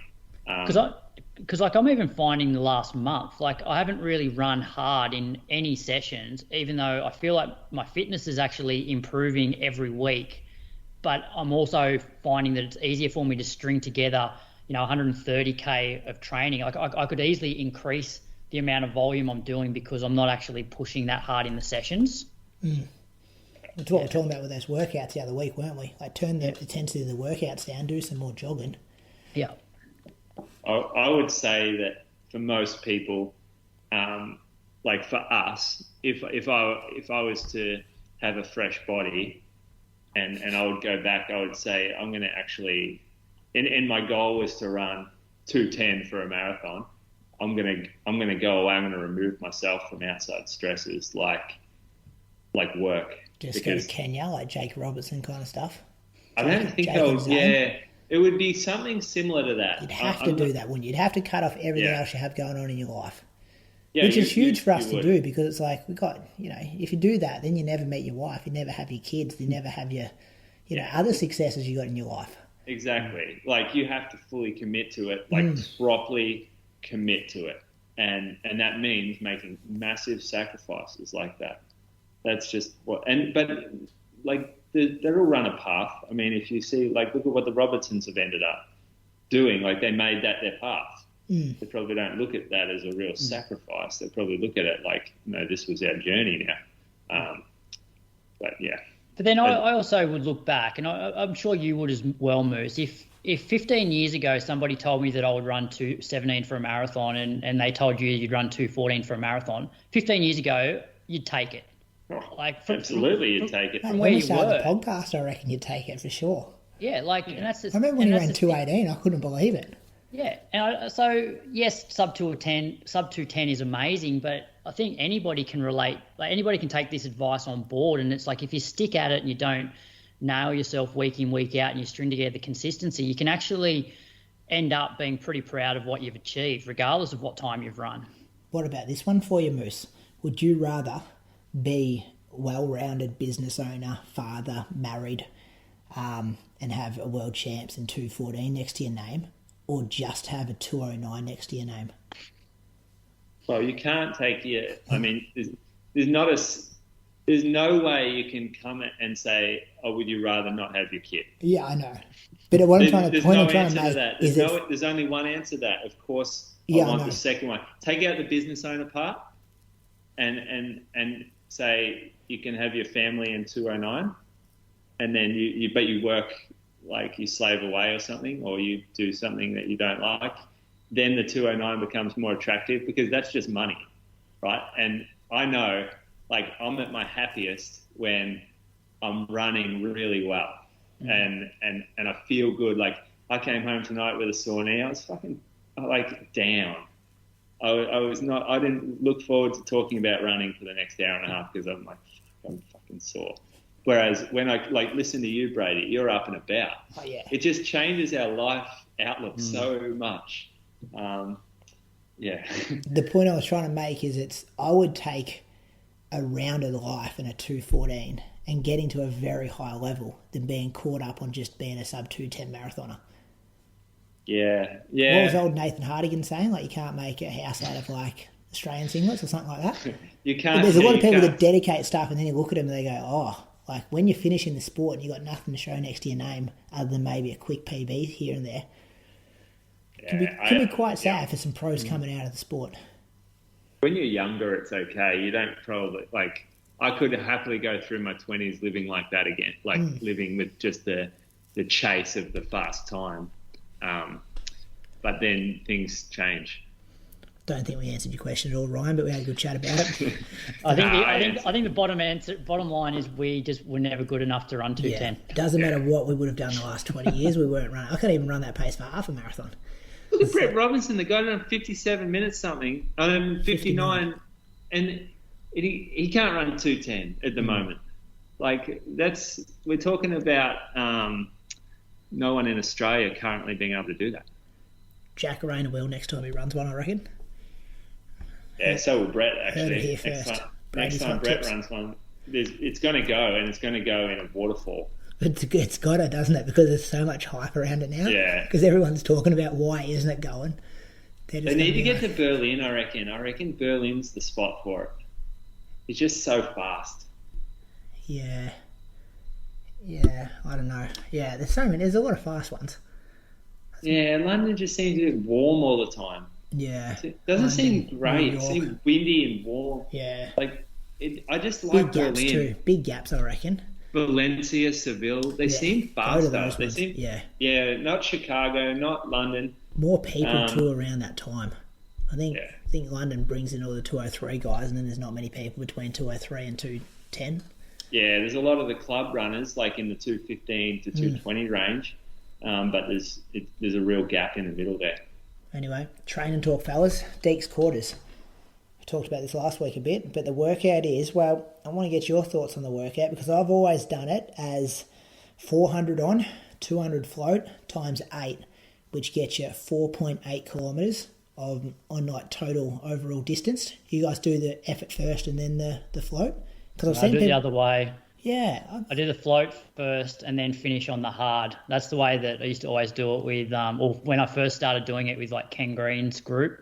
Well, he would have learned from Rab as well. Yeah. Moose, do you know, I did message Len Johnson just before I started talking about this to see what the actual, when it first started, how did they do it? Which, the way Rab was talking in that interview, it's he was trying to eliminate the recovery time, so he'd put a float in there. So I couldn't imagine he'd put it on the front. Well, but the problem is, though, I think if you put the float on the end, it ends up being a 600-metre rep. People will just fly that last, they won't float. They'll just run as hard as they can for the last 200. Whereas if you float the first 200, you know that ballpark it's going to be a float because you're not going to go balls out for the first 200 and then have to do a 400-metre rep off the back of that. Because, I would say as a guess, maybe they started with the effort first and then the float, and then they figured out people were just fanging it, so then they changed it. But I've always done it the effort first. And I back off a bit for that last 200. Do you know what they do? They also, people like to turn it into 5K to get 5K times. So then you do 1-200 hard at the end? Yeah. Well, no, you start with a hard 4. No, you start with a float 2, and then you finish with a hard 4. No, wait, is that? Yeah, that would be 5K. Yeah, that's how it works. And anyway, but that'd be silly because the workout is meant to give you, the 4.8K of it is meant to give you an indication of your 5K shape. No, it's not meant for that. It's meant to be a workout. It's not meant to give you a calculation on something. This workout, Deeks quarters. Well, that's something that people have pulled up on. It's not. It's like that Yasso 800s. This is pretty accurate though. This one. But you got to remember, Brady. Deke used to do this every single week, so there's no way that he was going out there doing it. That's going, why it's 200 metres short. This is what my 5. Yeah, but but he would go into it. Some weeks it would be slower than others based on how he's feeling. So at the end of the day, it's a training session, not an all-out, I'm just repeating what the Godfather Rab said a couple of weeks ago when I interviewed him. Yeah, but Deke was for some people, they'll do it 10 days out from a race as just a hard effort. And you can probably get a fair gauge of what you can run for 5K. But on the other hand, it can also just be a training session where you don't go to the well. Brady. So Hutchie did deep quarters, maybe on Tuesday before his race, or Thursday before his race. On Tuesday night, he ran deep quarters, ran 15:30 something. Okay, and then he ran sub 15, didn't he? 14:58. Can you remember your best deep quarters? Oh, it was like 14:25 or something. Okay, so pretty similar. Well, no, it wasn't at the same time that I ran my PB. Ran PB. Len did just write back saying they used to start with the float. There you go. Start with the float. Mel Norwood did it one night in 35 seconds. The 200 float. Which isn't ridiculously fast for a guy like Mel Norwood. I've been doing it the right way and you've been doing it the wrong way. Well, tell me why. I always based it on how they do it at Falls Creek. They start with the effort. Anyway, listeners, training talk. What I said at the start, describe the workout. That has now changed. Start with a 200-metre float and then do a 400 metres. Now, boys, pace. What pace do you use in the past when you do it? When you do your 400s? Do you aim for 5K race pace? I think it's between 3 to 5K pace. Closer to probably 5K pace. And then the float is like marathon pace. Oh, okay. You didn't have any... So for you, that'd be maybe 68 seconds for the 400s, and then did you have a time you used to about chase 40, for 200? Yeah, 40. About 40. Yeah. Yeah. That should come in at about 14:30ish, I reckon, something like that. I would normally do them in 67 to 70, and it would be about 40 seconds for the float. So which is about 6 seconds per 200 slower than what you're splitting it in when you're doing the rep. Yeah. That's a good rule to follow, yeah. Somewhere around I generally work on my float being 10 seconds a lap slower than the pace that I'm running for the that's a good rule for the too. efforts. I like that. Yeah. Another thing with this workout is it's meant to get harder and harder, so you have to be smart early on. Like I often used to find, sometimes you do the first couple of reps and the floats and you're like, oh, this feels pretty easy, but then it gets you in the long run. Like and it can be really painful. Like it's meant to stimulate what a 5K race is going to feel like, isn't it? Yeah, it definitely helps with that. It definitely helps to do a workout without intervals to get some mental toughening, mental callousing for the 4K mark of a 5K. Because you're doing 12 laps in total if you're doing it on an athletics track. I have done it on the roads before, program into my watch. Pretty hard to do it because you're not really sure of the paces, but if you haven't got track access... I don't like that. Yeah, it still hurts just as much.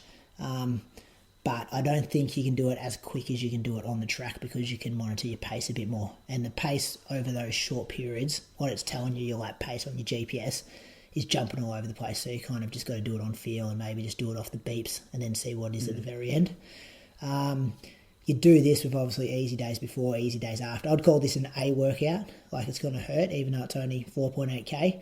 You're going to go to the well in this one. And it's a good way to feel like you're alive. It's going to hurt. Going to get the heart rate up. Wouldn't do it that regularly because I think it is a session that people often compare finishing times to. So once every 8 weeks, 3 months. I'm surprised you actually gave it to Hutchie Moose. How often do you give this workout to people? Not that often. I normally do it in the lead up to 5Ks though, because I do think it's relevant for that, and I do like it for that. And it's a good mental stimulus for it, isn't it? Good to just get the paces. I don't give people paces for it. Like I might say around this effort, but I don't want people looking at their watch. I just want to be like hard float, hard float, hard float. And then by about rep number 6, it's like, okay, this is really difficult right now. Yeah. But I've got to guts it out. I'm going to find a strategy to get through this. Yeah. Yeah, it hurts. Anything else? had some massive blow-ups in this too. So have I. I've had a lot of DNFs on this workout. And it's the ones where you think you're going right after the second one, and then after the fourth one, you're like, I cannot finish this workout. Yeah. When the floats turn into 45 and then 50s, and then they're pretty much jogs, and then you still can't change gears. And if you're doing it for the first time, go on the conservative side of things. Yeah, and I think for the listeners, it's one session that you do get better at. I think just for everybody that's done Deeks quarters, I reckon the first time they haven't got it right, and the last 4 or 5 laps, it's just a grind, and there's probably not much pace change from the ons and the offs. But, you do get better each time you do it at pacing yourself. And I would describe racing 5K on the track like that as well. They are also hard to get right. And the more of them you do, the better you get at pacing yourself and knowing how you should feel at different parts of it. So that was Deeks quarters. What's coming up, fellas? Anything? I've got a Melbourne Track Classic coming up on Saturday, I think. So there'll be a stream to watch there. See, they added a John Landy mile race. Not sure who's in it yet, but it should be good to watch that one go around. And then World Indoors. What's happening in your life, Croaks? Pretty quiet, actually, this week. Nothing. Oh, actually, Viv's going to Brisbane to visit her sister with the kids, so I'm going to be home alone for 4 or 5 days. Actually, from Friday. I got a DM from Viv the other day. Did she tell you about this? No, I don't think so. Put up an Instagram story, and the first person to write back DM'd me. That was your wife, Vivian. Oh, yeah. Viviana. That's when I thought you're in her favourites there, Brady. No, because I put up the news that Bendigo Bats have been promoted to Division 1 this year, Premier Division. Don't get me started and then Viv wrote back saying, this is fantastic, congratulations. I think you need a segment every week on the Inside Run podcast to talk about the Bendigo Bats. I'm like, good on you, Viv. Surely she didn't write that. Good on you, Viv. She did, something real similar to that. She's over on the couch just grinning. She's a Bendigo Bats super fan.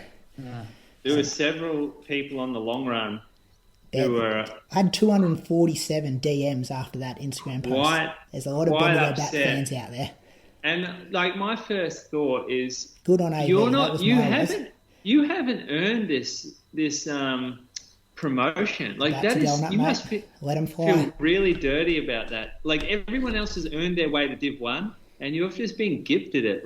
We weren't gifted it. It was 2 years of a pandemic, mate, and then we rocked up to every round. You have to earn your way up. We did. We went to every race we could possibly go to before the season got cancelled. You should have heard Styx Kernahan from Mentone. I can't believe that they didn't put them up as well.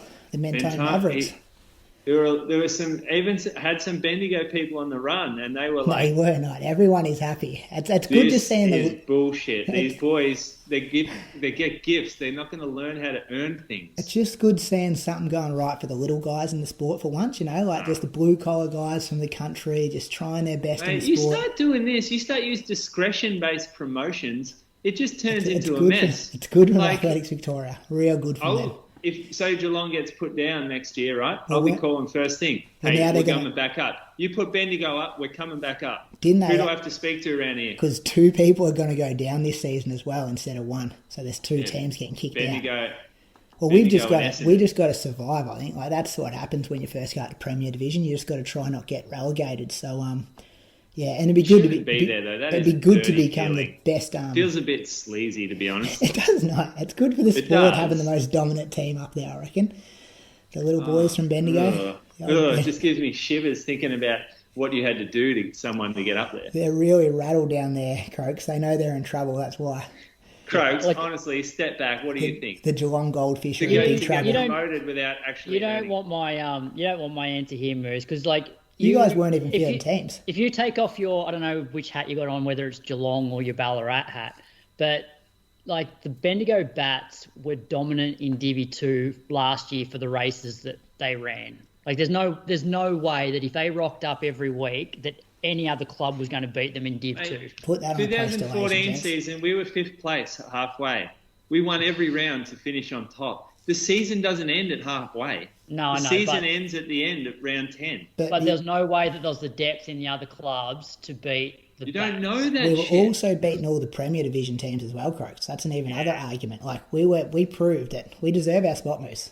Normally I would say that, you need to complete the full season, but given, the pandemic, I don't think it's fair to have them down there for another year. No one just got gifted things because of the pandemic.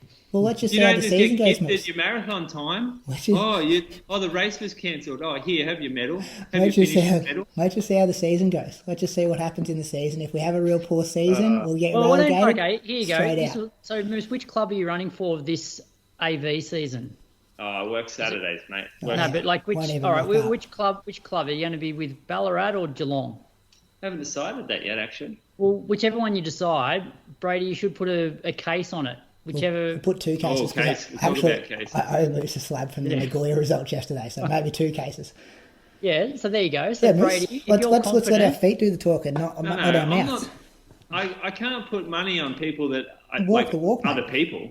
Just walk it. well, but you're saying that they shouldn't be promoted. No Well, one got kicked out. They're just gone from a 10-man division to an 11-team division. I just like tradition. I just like the tradition You of gotta- someone earning something and then receiving like the reward of earning something. But that's me. Moose is backtracking you. He knows that his club, there's Hey, no way he's going to beat the Bats. If you feel We'll just see okay, what if you happens. sleep well at night with that, then we're just different people. As I Viv guess. requested, we'll talk about it every week this year in a new Bendigo Bats segment, and then we'll be able to track it throughout the season. So it's looking good. Got 5 guys under 14-19 on our team this year, actually. Bit of interest coming from interstate as well, Croaks. Yeah, Bit see, from up that's your way, bit from Adelaide, that's a bit bit dodgy, from I reckon. Tassie. Nah, I Isn't think that shit? we're going to try. Having people, We've been having people knocking. run for Bendigo who have never actually stood foot in Bendigo is Team not culture. really. Team culture, I think. They want to be a part of Sure. it. Nah, we're going to No, try they to win don't. it just off locals. They want to get mentioned on this podcast. They're fucking a attention lot, seekers. of, a lot of people coming. Like I do feel Gotta- bad that I won a Vic silver medal for Bendigo, and I've actually never been to Bendigo in my life. That didn't help us, did it? We'll go through Bendigo on the way to store. I'll show you the sites down there. Anyway, fellas, we're done. Josh Kerr interview part 2 with Luke Matthews coming up at you now, and then we'll do it all again, eh? Have a good week, boys. See you, boys. Look after that knee, Moose. Yeah, get that knee right for cross country season, Moose. You got 5 weeks, I think, first round. Fired up now, actually. You reckon? Australia's leading sports micronutrition brand, Pillar Performance, is leading the way when it comes to high-strength formulations to support running performance. Pillar's range is purposely formulated to support optimal recovery, elevate energy production, relieve joint inflammation, and boost immunity. Pillar has become the choice of Australian sport thanks to their formulation quality and batch testing program. Currently working with Ben St Lawrence, Izzy Bat Doyle, and Riley Cox, along with more than 30 professional sporting teams across the country. Pillar's range is led by Motion Armour, a revolutionary joint inflammation and longevity formula, perfect for those with a high training load on the track, trails, or road. When it comes to recovery, their best-selling triple magnesium powder is leading the way, featuring 3 forms of bioavailable magnesium to optimise recovery, improve sleep, and have you backing up after every session. The Pillar team has an exclusive offer for Inside Running listeners. Head to their website and use the code INSIDERUN to receive a free sports bottle and travel tin, valued at $15.99 with any purchase. To redeem this offer, or for more information on Pillar Performance and their range of sports micronutrition, head to pillarperformance.com.au.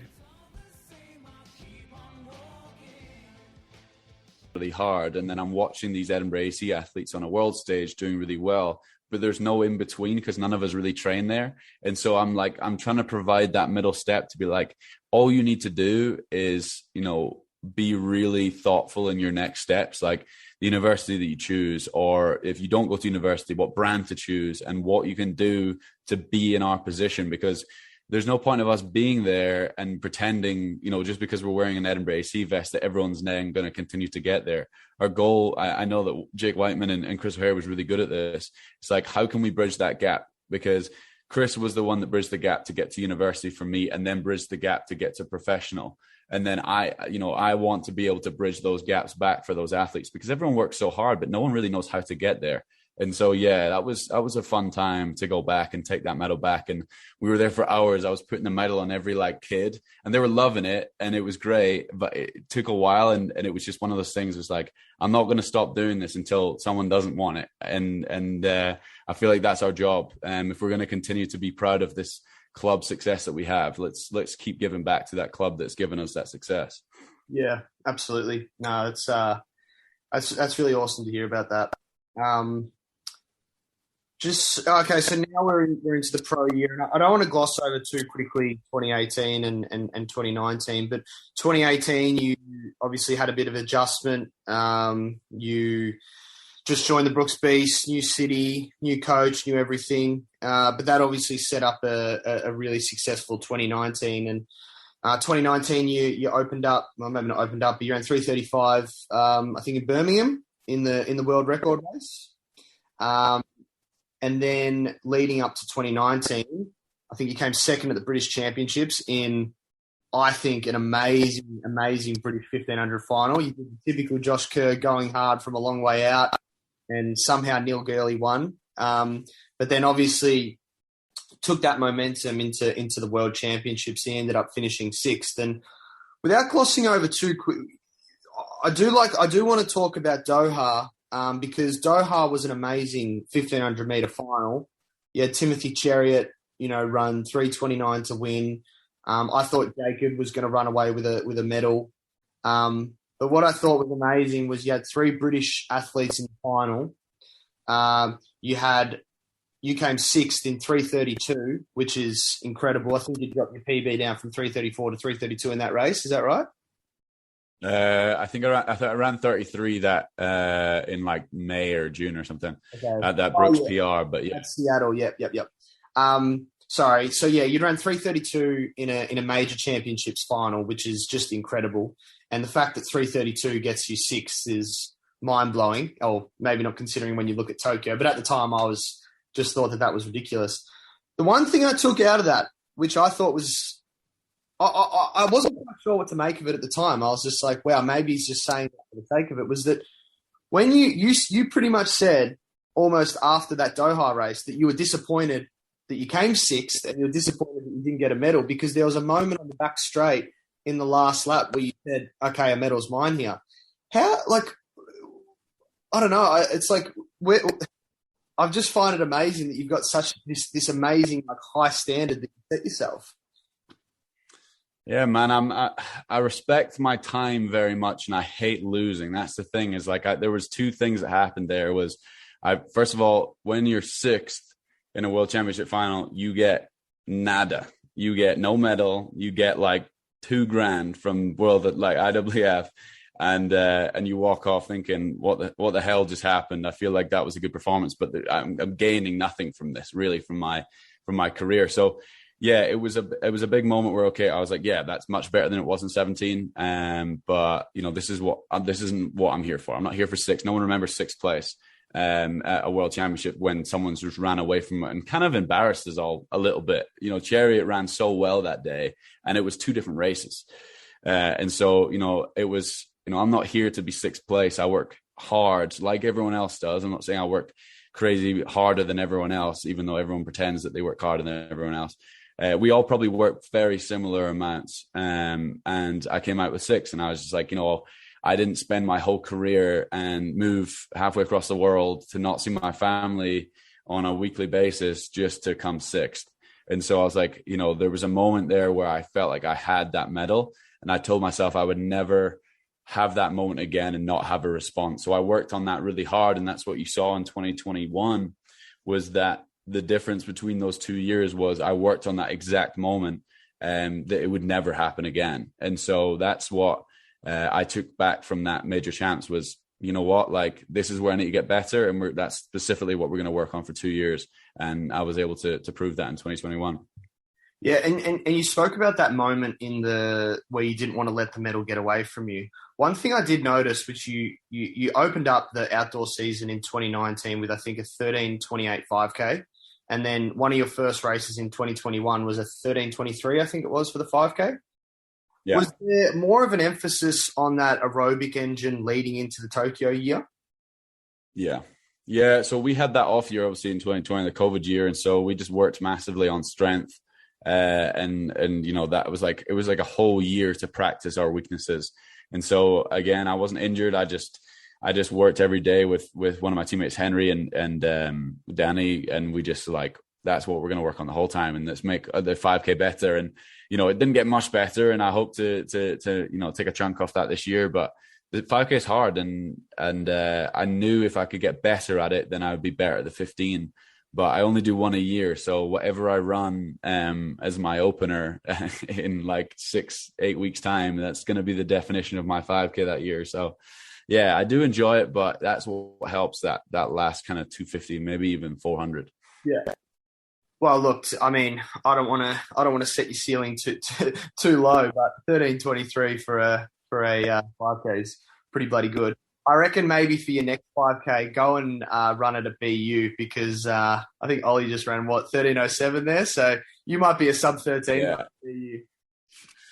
I can't wait for him to I'm sure he'll roast me for running it at BU, and then he obviously ran that 5K BU, so I don't think he can try.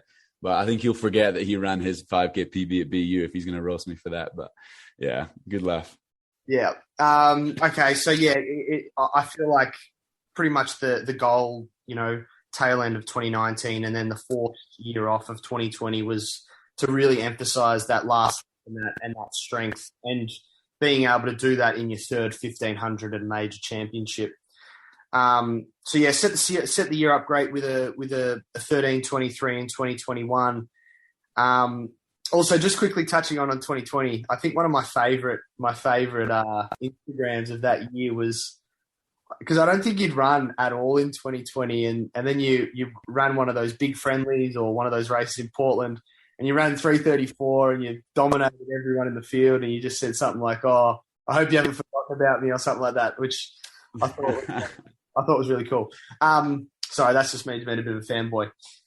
So yeah, just back into 2021. I think away from the major championships, the big thing of that year was that you were really outspoken in saying that you wanted to break the American soil record of, I think it was 3:31 or 3:32 at the time, but you ended up running 3:31. Did you feel going into that race that you had a bit of a target in your back? And how are you so outspoken in saying I'm going to run 3:31 and then be on the start line and actually just go out and do it? I know that in college you kind of have that idea that it's all about, upping my contract, but now it's like, okay, I'm a professional athlete now, and I'm doing this because I want to win gold medals. How's the mindset different saying that as a collegiate athlete to now being a professional athlete? Yeah, it's all about putting pressure on yourself, man. It's the same reason I could show up on August 7th in 2021, on that exact day and that exact moment, is there's no shying away when you come out and say that you're going to do this. There's no oh, I might not do it today because it's a bit windy, or oh, I feel a bit bad, or I've got a stomach ache, or I had a bad night's sleep.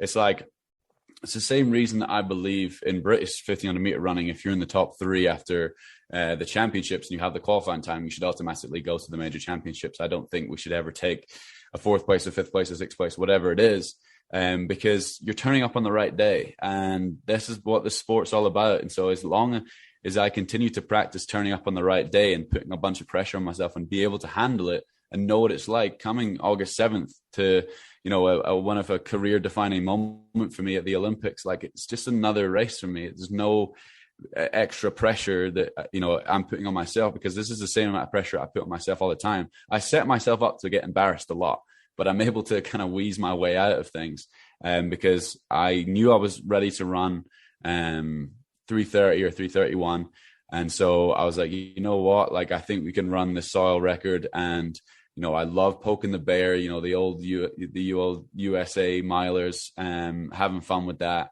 And so I was like, this would be a real cherry on top if I can just steal their own soil record, which I think Seb Coe had, so another Brit had. It just kind of, it fuels the banter I can continue to throw at them. And, it's the same with BU. Now that the British and European record's faster than the US mile record. So I can continue to talk shit. That's all it is. I'm just running these times so I can continue to talk shit with these milers. And yeah, that's all part of the fun. And, it motivates me to go out and not lose to Americans and not get my soil record taken off me. But that's just the way I like to do it. I like to keep it entertaining for everyone. Yeah. No, I remember just getting the results, because it's hard to watch American races from out of the States. I honestly couldn't tell you how to watch that race live. I think even on Flow Track, they've got you need to have a proxy to be in the States as well. So I remember seeing that and just thinking, yeah, that's just Josh Kerr just going out and doing exactly what he says he was going to do. All right, so we get to Tokyo. You win the British Championship first. I think it was your first ever British outdoor title. Beat Jack Whiteman in an awesome race in Manchester, I think it was, and then you go to Tokyo. So I think that the most interesting thing about Tokyo was that you'd ran 3:31 going into it. You had won the British Championships. Everything looked like you were just going to cruise your way through to the final. But in the heats of that race, you ended up finishing, I think it was 7th and 8th, and you ended up being a little kid into the final. So one, what do you think? I'd say Josh Kerr normally would want to come first or second in the heat. What would you say went wrong? And I say wrong in, quotations. But then also at the same time, what did you do between that heat and semi to then say, to put that behind you and then come out? And I think you ended up finishing third in your semi and looking comfortable. I've answered this question enough where I know exactly what to say. It was by design, you see, Luke.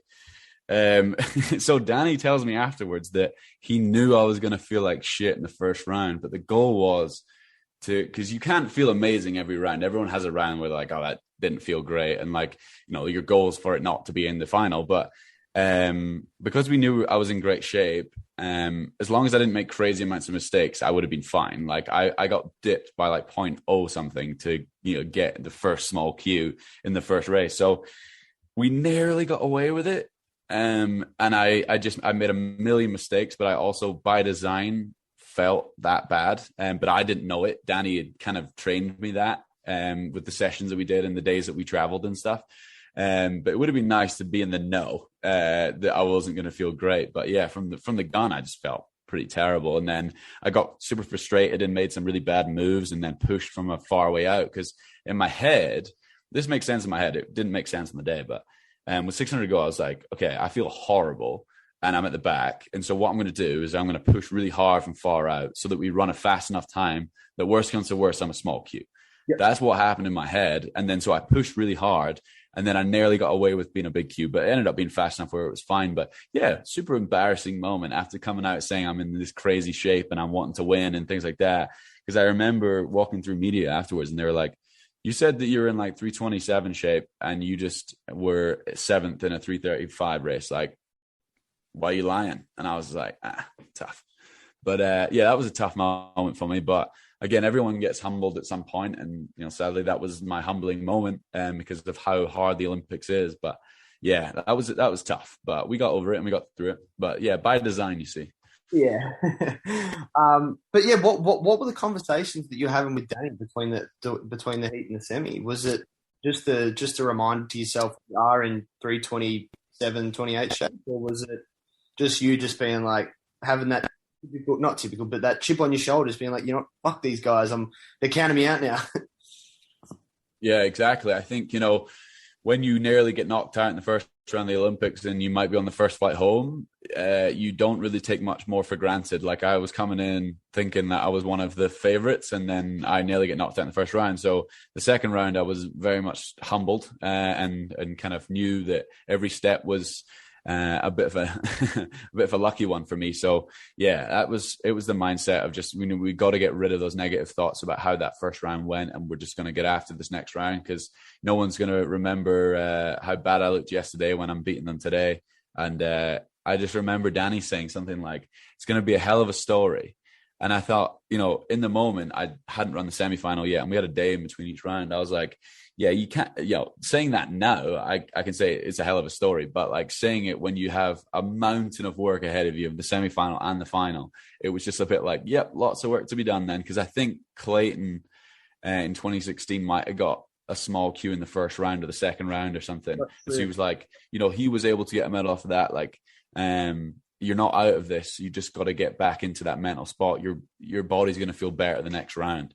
And so, yeah, that was kind of the conversations. Yeah. And just before getting into the final, because I feel like you're a person that needs that external sound, the motivators people saying, Josh Kerr's not going to do this or even whatever. What was it like in a stadium that hosts, let's call it 80,000 people, but having, maybe a couple hundred in there with just athletic people? It felt like no one was watching, and that was the crazy part. Is I'd bought a second phone for Tokyo, so no one had my number, because I was getting like a million messages about like good luck and like, do you remember me from like kindergarten? I was like, no, mate. And so I bought a second phone, so I didn't have social media on that or anything like that. And so it felt like no one was watching. But when I went home, it was like, oh my goodness, like that was obviously a massive deal, which I knew it was. But when you're in that moment and you're in the stadium and no one's there, you're like, oh, this is just another race that no one really cares about. And so it was a bit of a weird feeling. Like obviously after the final, like Jacob and Chariot, they're going on like laps of honor, but there's no one in there. So I was like, I'm not running another lap for no reason. Like, what the hell is the point in that? But yeah, it felt weird. Because it's weird because whenever I race, it's like I've run into some big crowds, I've run into some small crowds. I feel like regardless of how many people are in there, you can always hear like a specific person. Like for me, I always can hear my dad and I can always hear my mum and my sister. Not sure why. It's not like I specifically pay attention to them, but I just can. But in that race, you probably can hear, Gert Ingebrigtsen screaming. You can probably hear the Kenyan coach screaming. Like, I can't imagine what that would have been like mid-race, because usually it's just like loud white noise where it's just loud, but there's nothing distinctive. So yeah, I mean, I wish I was in the Olympic final to experience it, but I'm sure that was a very look. Yeah, I'm sure it's a very new and hopefully never seen experience again as well. So yeah, semi-final, cruise through. What'd you run, like a 3:32 or 3:33 to make the final? That was. Yeah, we ran 30. I think I ran 32, and that was the race where the Olympic record was broken by Kip. Yep. All right. So leading into the final, you had the mindset that you could win this thing. You definitely had the mindset that you could definitely get a medal. And you don't go into a race trying to come second. What actually was the lap by lap or the specific tactics if the race went just your way? When I watch it back, I still think I can win, to be honest. I'm like, I could win this one. Not a chance. I get absolutely pummeled that last 100. No, I think the goal was not to, the first lap was totally off script. Like we went out so hard that, I was at the back and I was like, I just ran 57 point and I'm at the back. So like these guys are either going way too quick or, I feel like, I'm horrible at the sport now. And so I saw the split and I was like 57. I was like, okay. I knew from about 2 years ago, like in 2019, I was like, I'm going to run sub 3:30 in the Olympic final in 2020. Obviously, I get pushed a year. So I've been thinking about this for 2 years. So I know the splits to run sub 3:30 in the back of my mind. I was like, I know them so well. So I was like, Josh, just run the splits for sub 3:30 and you will, in my head at the time, I was like, and you will win this race. And so I was like, okay. So I locked in splits. And, if you look at my splits, they're pretty even. And so I'm not wasting a lot of energy. I'm like peeling past people and they're obviously getting dropped from that crazy early pace. And so at that point, I think with 500-600 to go, I was like, we're getting some great momentum here. Let's keep pushing. And then I think I was in 5th at the bell and I knew I could get Stewy because his head was back. And obviously he was running an awesome race, but he was running with such fast pace at the start. I was like, okay, I feel like I'm getting momentum. And then I was trying to go past Kip Sang with 400 to go. And I couldn't get past him because he was also working. And so I waited. We both passed Stewy with 300. And then coming down the back stretch, it was like, okay, I know I've got third. I know I can beat him. But second and first are too far ahead. So I'm just going to stay here. Because coming around the top bend, Danny said, don't go in lane 2, whatever it means, with 200 to go. Just throw everything you've got the last 100. And so with the last 100, I was like trying to break Kip Sang so hard. And we were pushing with, up until about 50 to go. I had broke him at that point. And then I went after Chariot to see if I could get him, but there just wasn't enough real estate left. And, I dipped as hard as I could, but I was pretty fooked at that point. And so I was able to get third, but so the thing is when people speak to me. They're like, "Oh, you were so close to second," and I was like, "Okay, if you know anything about running, you know that I was closer to fourth than I was second, because if I'd gone earlier, I wouldn't because Kipsang wasn't broken. He didn't fall apart. He just knew he wasn't going to get third, so he slowed down. And so if he smelt blood with like 50 to go, he would have got me if I'd gone too early. So yeah, I was proud of the way that I handled it. And I knew in the back of my head, like 2019, this is where it went, pear-shaped. This is what I've been working on for a long time. And so, yeah, I was very happy with the way that I performed on the day. Yeah, and I think that there's also that maturity and being so calm in, knowing that first and second are 10, 15 meters ahead, but you still have that mindset to be like, no, I need to sit in here in fourth position to potentially get this third. So I think that a lot of, and I know I have in the past, and I think that a lot of people is that it's like, okay, I need to go on the back straight. I need to go on the bend, where there's so much running to be had on the front straight and so many people to catch. And I think another amazing thing as well is your last lap in that race was ridiculous as well, wasn't it? Wasn't it like or maybe it was your 800 to 1200 split, but there was one of those laps where you ran like a 54 or 53 or something like that, was it? Yeah, I think we closed in 54. Myself and Kipsang closed really hard because we were closing on the top two. But like Danny always says, is like, if I raced it slightly different, I might have got Chariot. But you can never think that you're going to win a race that you didn't win, because you always expect the person who won to have a bit more. And watching it back, Ingebrigtsen was just waiting around. Like, I'm not going to pretend that I would have beaten him if I'd ran it differently or gone early or something, because he looked like he had a little bit more left in the tank. He was just trying to win the race that was in front of him. But yeah, I think we closed pretty hard off the pace we were running. Yeah. And I mean, you kind of touched on it there. Like, you don't want to say necessarily that, you could have won or whatever, but is there any specific thing, like 3:29 in an Olympic final and getting bronze is incredible. But is there anything now looking back that you think you could have changed mid-race or even at the start of the race that could have either gotten you closer to first, gotten a second, or potentially beaten Jacob? I'm really not sure. Like, I hate, if I was Jacob and he was me, and he was talking shit on a podcast and saying that he would have beaten me and I was the Olympic champion, I'd be like, mate, fuck off. So I'm not going to say that, because I think, I've got to give him the respect that he deserves for how hard he's worked and how he raced that on the day. I don't think I would have beaten him if I changed really anything on that day. I think I ran my perfect race. Obviously there was mistakes, but I don't think it would ever have finished in an Olympic gold on that day. Yeah. Okay. Yeah, and I still think it's funny, like, you'd come third and run 3:29, but I think I even remember reading something like, I'm so close to the British record. So it's like you pretty much live out your dream. You do everything that you say you're going to do, Olympic medal, sub 3:30 in a final, but there's still it still seems like you're 95% happy, or you're just like that. Yeah. So what were the main things that you say that you just were, if you could get that extra 1 or 2% out of the race, what are they? Is it just the British record? Is it a little bit quicker, or is it a silver, or is it? Yeah, the British record stung because I was so close to it. And I think I get in trouble for this. I screenshotted where 3:28.79 was on the clock, where I was on the track. Yeah, it's Farah that's got it. It's like 3:28.82 or something like that, or 8:80.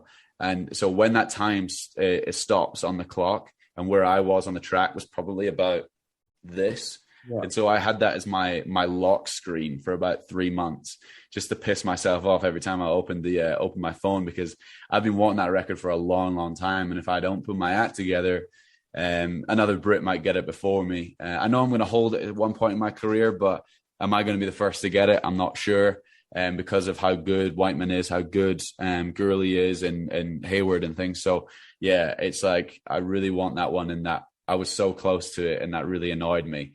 And so, like, you're looking for that fairy tale ending, aren't you? You're looking for that, like, all this work has accumulated in all of my dreams, but I've just got way too many in my head that I just get disappointed whenever there's not whenever I don't run the world record in an Olympic final, I'm going to be pissed off. But yeah, that's a big motivating factor for me, is getting the British record. Obviously got 2 of them indoors. I want the outdoor 15, I want the outdoor mile, and that can mean that I can be happy with my career thus far. But it's all about medals, man. And I want a better color. I'm bored of this color now, so I need to get a better one already. Yeah, it's and look, like who's anyone to doubt you? Like, you're 329 Olympic bronze guy. Like, if you say that you want to be world champion next year, no one's gonna be like, nah, you shouldn't say that. Yeah, I just love that mindset. Just now going into the pro scene. Can you just set me up? Can you just tell me a normal training week for you with the Brooks Beasts? Mileage, amount of sessions, what type of sessions, and then can you tell me one key session that you did, or 2 key sessions that you did leading into Tokyo where you were like, yeah, I'm ready to rock? Because I think the one which I saw where I was like, yeah, this guy's legit, is that 800 meter cut down where I think you went 55, 51 or something like that. So yeah, just a normal training week, because I to my understanding, you're still quite low mileage compared to, like Jacob, and compared to other people in that final. And then, yeah, just a couple of key sessions that made you realize that you were ready to go, away from running 3:31 and breaking the soil record. Yeah, I think, for our training week, normally I run now anywhere between 60 and 70 miles, normally 65 miles a week. And so that consists of a long day on Monday, not a long run, but like a longer run. So like 10 miles, because I'm going to run between 10 and 12 miles on a Monday, but I can't double. And I have a weird reason for it, is I forget to run like once, because I've never doubled. So like when I started having Danny as a coach, he's like, Monday you got to double. I was like, okay, perfect. So I'd run on Monday morning, and then Monday afternoon would come and I would forget. And on Tuesday, I'm like, oh fuck, like I forgot to run yesterday. And then that happened like 5 or 6 times. And Danny was like, mate, like, are you serious? So I would legit just forget every single time. And he's like, set an alarm. And I was like, you know what? I'm just going to run all my mileage in the morning. So I would run like 11 miles in the morning. So that's what I do now. Tuesday we'll have like a track session. Again, it would be a lot of 4s, or maybe like a pyramid session, like 200 up to a K, back down at 200. Or Danny changes the sessions a lot because he does a lot of research and reading, and we do lots of different sessions throughout the year. So it's difficult to pinpoint one. Wednesday, I take fully off. I have a full off day on Wednesday. Thursdays, 9-10 miles, easy. Friday is like another longer session, normally like a threshold kind of longer run, like tempo kind of work. Maybe it's tempo miles, or maybe just a consistent 6-mile tempo or progression or something. Saturday I'll run anywhere between 5 and 7 miles, and Sunday I can get all the way up to 15, 16 miles. So I think with warm-ups and warm-downs and all sorts, it ends up being about 65 miles a week. So we do 2 gym sessions, Tuesday, Friday. So pretty similar than what I did in college, but a bit more mileage, and the sessions are just a little bit more specific. Yeah. And I think the big thing as well, like I've barely seen you get injured. So do you think that you're able to hover around that 50 to 60 and sometimes 65 miles purely because you've just had so much consistency throughout your career? Or that's just what works for you? I don't miss a lot of days, man. So like, that's what I think, when people are on really high mileage, they risk a lot of injury. But like my approach is, if I don't miss any days, then I'm going to consistently get better regardless of what I do. Like regardless if I run 50 miles a week, 60 miles a week, whatever it is, as long as I'm out the door and I'm consistent and my body knows how to push hard on certain days, then I'm going to get better every year. And as long as I keep my weight under control and my diet's good and my gym work is consistent, I find consistency is my biggest thing. I would rather have a year of good days than 6 months of great days. So yeah, I think I've limited injury days with that, which is nice. And so I haven't really missed a day for 2-3 years. Yeah. And yeah, just it was. I know because I'm pretty sure it's on your Instagram, or it's somewhere on Instagram where you did that 800 meter cut down, maybe a month before the Olympics. Was there any other specific session, like real super session or anything that you did, which was like, yeah, this is it? I don't think so. Like, we knew that we'd have to do a hard session at sea level before I left. And so I left the next day to Tokyo, like for that session. And there was talk about me maybe running the 800 at that meet. And then we were like, nah, we're not going to do that. Like, there's no best case scenario that comes out of that. Like, we're in such a hard training block that, if I don't win or like I don't feel good, then everyone's going to know. And so I didn't really like that. And so we ended up going to do this time trial, and the meet director, Jesse, who does a little bit of work for me as well. We worked together a little bit. He was like, are you okay with me filming it and putting it live on the Sound Running stuff? And I was like, no, that works perfectly. So a lot of people watched that, which was cool. And it obviously went well. Had Robbie Andrews pacing for that. But other than that, not really. Like, there wasn't crazy workouts. Probably they came before British Champs. Danny thinks that my British Champs race was almost better than my Olympic final race because of how good Whiteman is. Like, we have such respect for him as a racer, that I take British Champs so seriously. And I think being able to beat him was such a massive confidence boost in probably a race that suited him more than me. And so that's when I knew I was good enough to do well at the Olympics, is when I was able to beat him at British Champs. Because, yeah, like I say, he's a phenomenal athlete. He's great over 800. He's now working super hard to get good over 3K, 5K. So he's going to be super dangerous this year.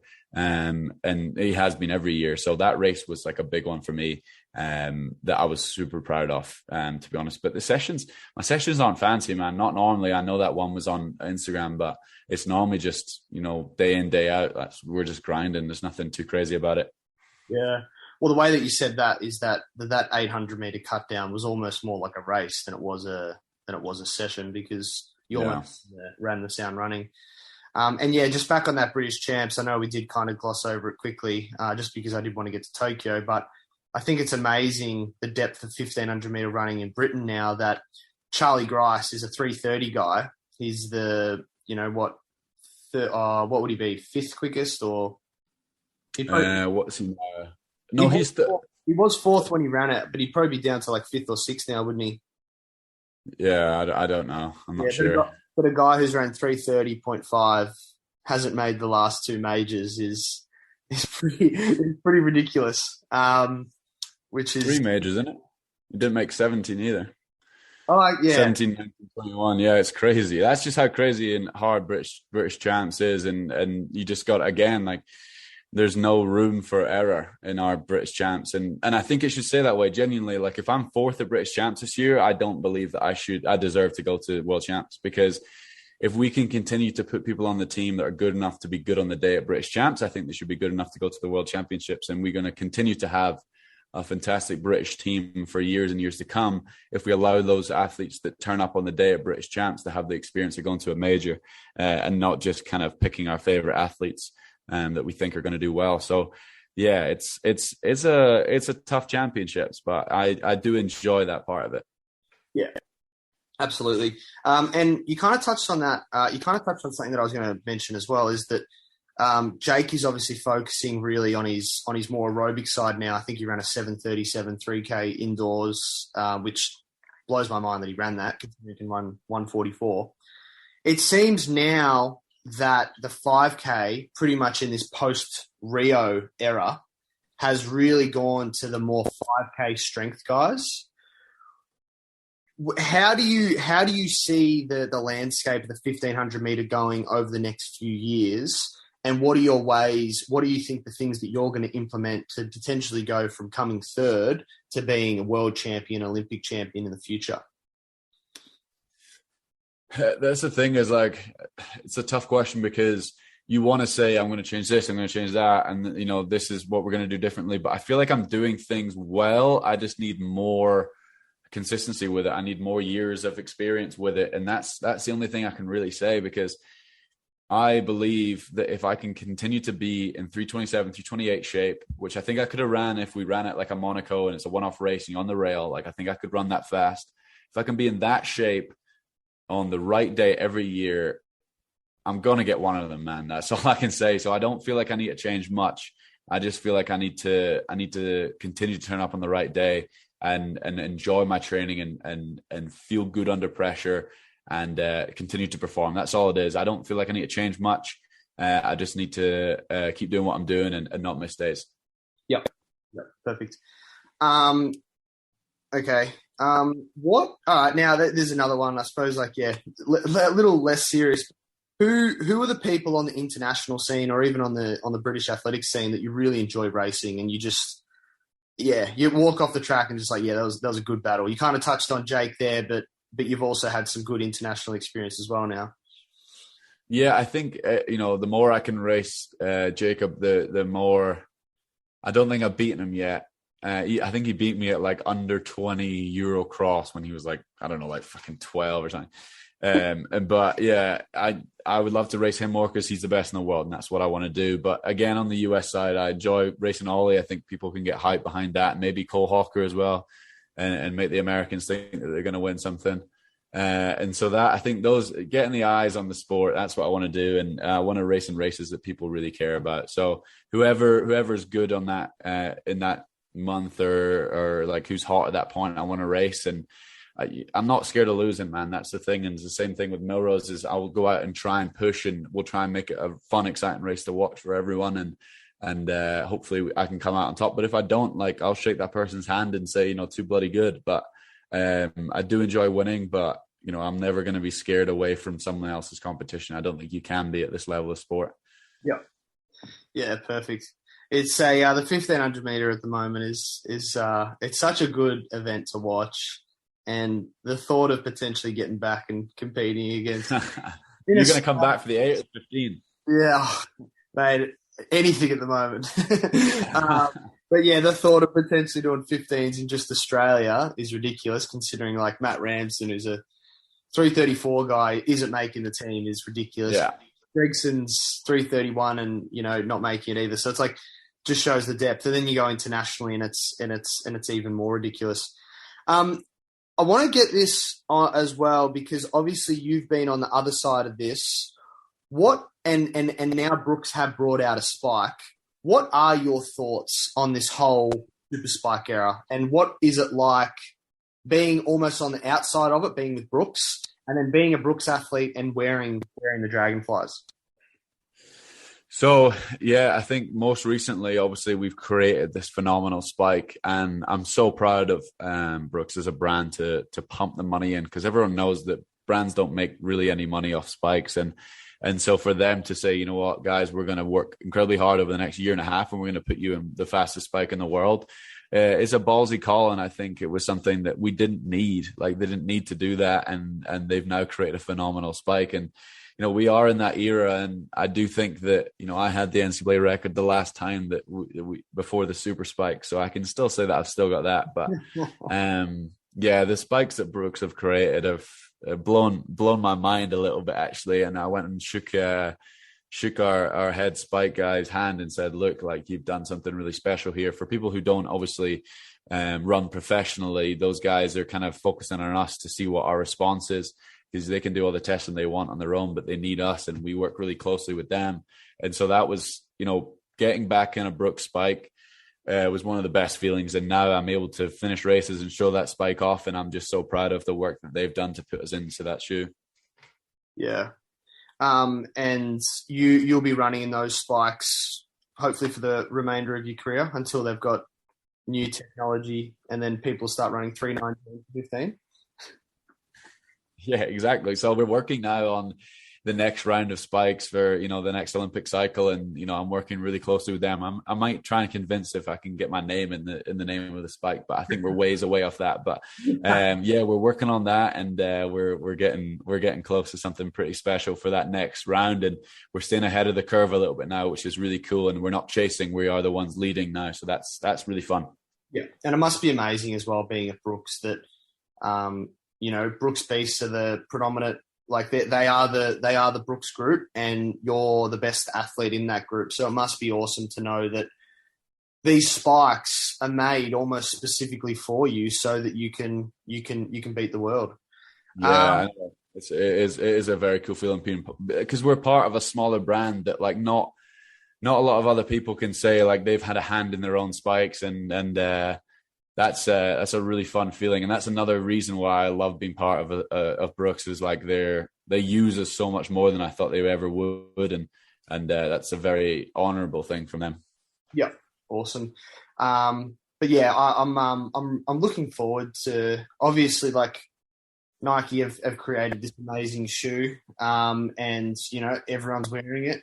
But it's also now awesome to see Adidas have come out, Brooks, On, Under Armour have made a spike, I'm pretty sure.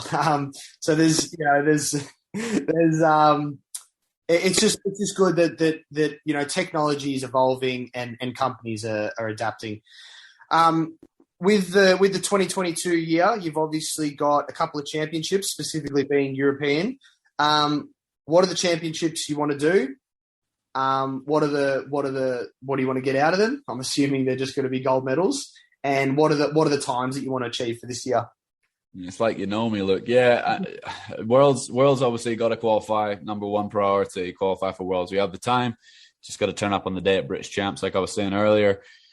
And then, getting there for the World Champs, all I want to do is progress. So I want to have something better than a bronze medal. If that's silver, it's silver. If it's gold, it's gold. That's if we can progress every year, it means that we're going to get closer to that end goal, which is obviously to be the best in the world at one point in my career, which obviously I think is a lot of people's goals. And then from there, obviously selected for Commonwealth Games. So that's going to be a phenomenal race in itself. That I'm going to have to be ready for. I'm probably going to be looking left and right and seeing a lot of similar faces from the World Championships. So that's knowing I'm coming into a year with a guaranteed major is a very cool moment, knowing that I'm going to be up against some of the best in the world and going after medals before even a qualifying race is very sick, and running for Scotland. So those are big goals. Time goals, not massively worried. I think, again, progress, want to get the British record, but I don't care about doing it in a Diamond League. I care about doing it on the right day. So in a World Championship final, Commonwealth Games final, if I can get it on that day, then I'm going to be much happier. And then if we want to get after, I think Monaco's after Commonwealth Games. So maybe something like that. But yeah, again, massively focus on the medals this year, and then we'll do times after that. Yeah. If there's anyone to go out and win 2 medals and then run a 3:28 or 3:27 at Monaco, I'll back it. I'll pay the bills, mate. Got to pay the bills. Yeah, you must be struggling over there at the moment. Okay, obviously, I feel like we've gotten a lot of Josh the athlete there. We'll just quickly finish off with just Josh the person. What did you study? Because you ended up doing your MBA as well, didn't you? Yeah, so I got my undergrad in communications, not the fancy of all time, but yeah, then I finished off with I just graduated last December with my master's in business, so got both of those, and not sure they're going to get brought out for a while, but I have them in that background to know that if all goes toots up, then it's I have at least a little bit of education behind me. I'm not just someone claiming my PBs on my CV, so that's the goal. Yep. And recently got engaged. Congratulations. When is plans for the wedding, engagement, and all that celebration planning on happening? Yeah, thank you. My fiance is coming up to her 4th year of medical school, so she's much busier than I am. But she's like, why don't we do it in June? And I was like, well, I'll be getting ready for British Champs and hopefully Worlds and Commies, so no. And I was like, okay, why don't we do it at Christmas? And she's like, well, I'm going to be in my first year of residency, or I'm getting ready for residency. So yeah, we're still talking about it. I think it might be a little bit, but yeah, we live together. We share finance. So we're pretty much married. We just need to have a good celebration about it, get the right timing.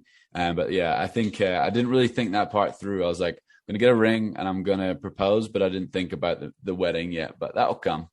Yeah. Yeah. And yeah, obviously you've got, a few Olympic cycles left in you, a few medals, but what are your goals off the track, and what's the thing that you want to get into once you transition from retirement of athletics into that working 9-to-5 thing, whatever that is?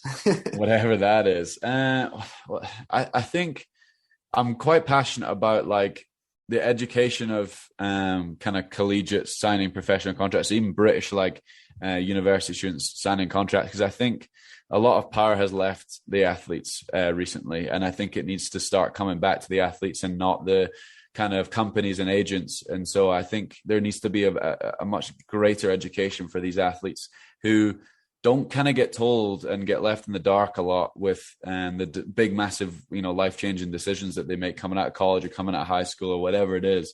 And so I'm kind of passionate about that, and I want to maybe pursue that, maybe put together something that is a bit of a step-by-step process, helping athletes come out and getting what they deserve and feel like they know that they're in power in that position when they're and enjoy the process of turning pro or even going to college rather than making it super stressful. So something like that maybe. And then post college, I haven't really thought about it. I do enjoy staying in the sport, so probably something within the sport.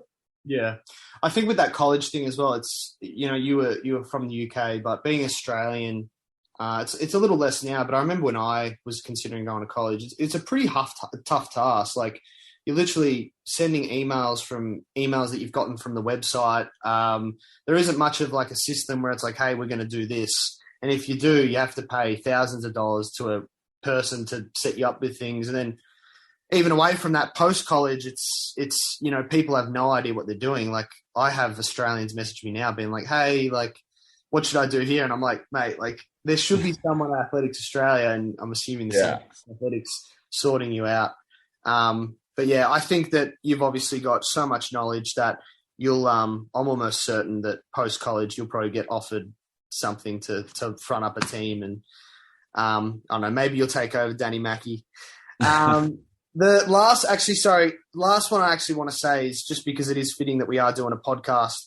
What was the main reasoning for setting up the podcast with for the sit and kick?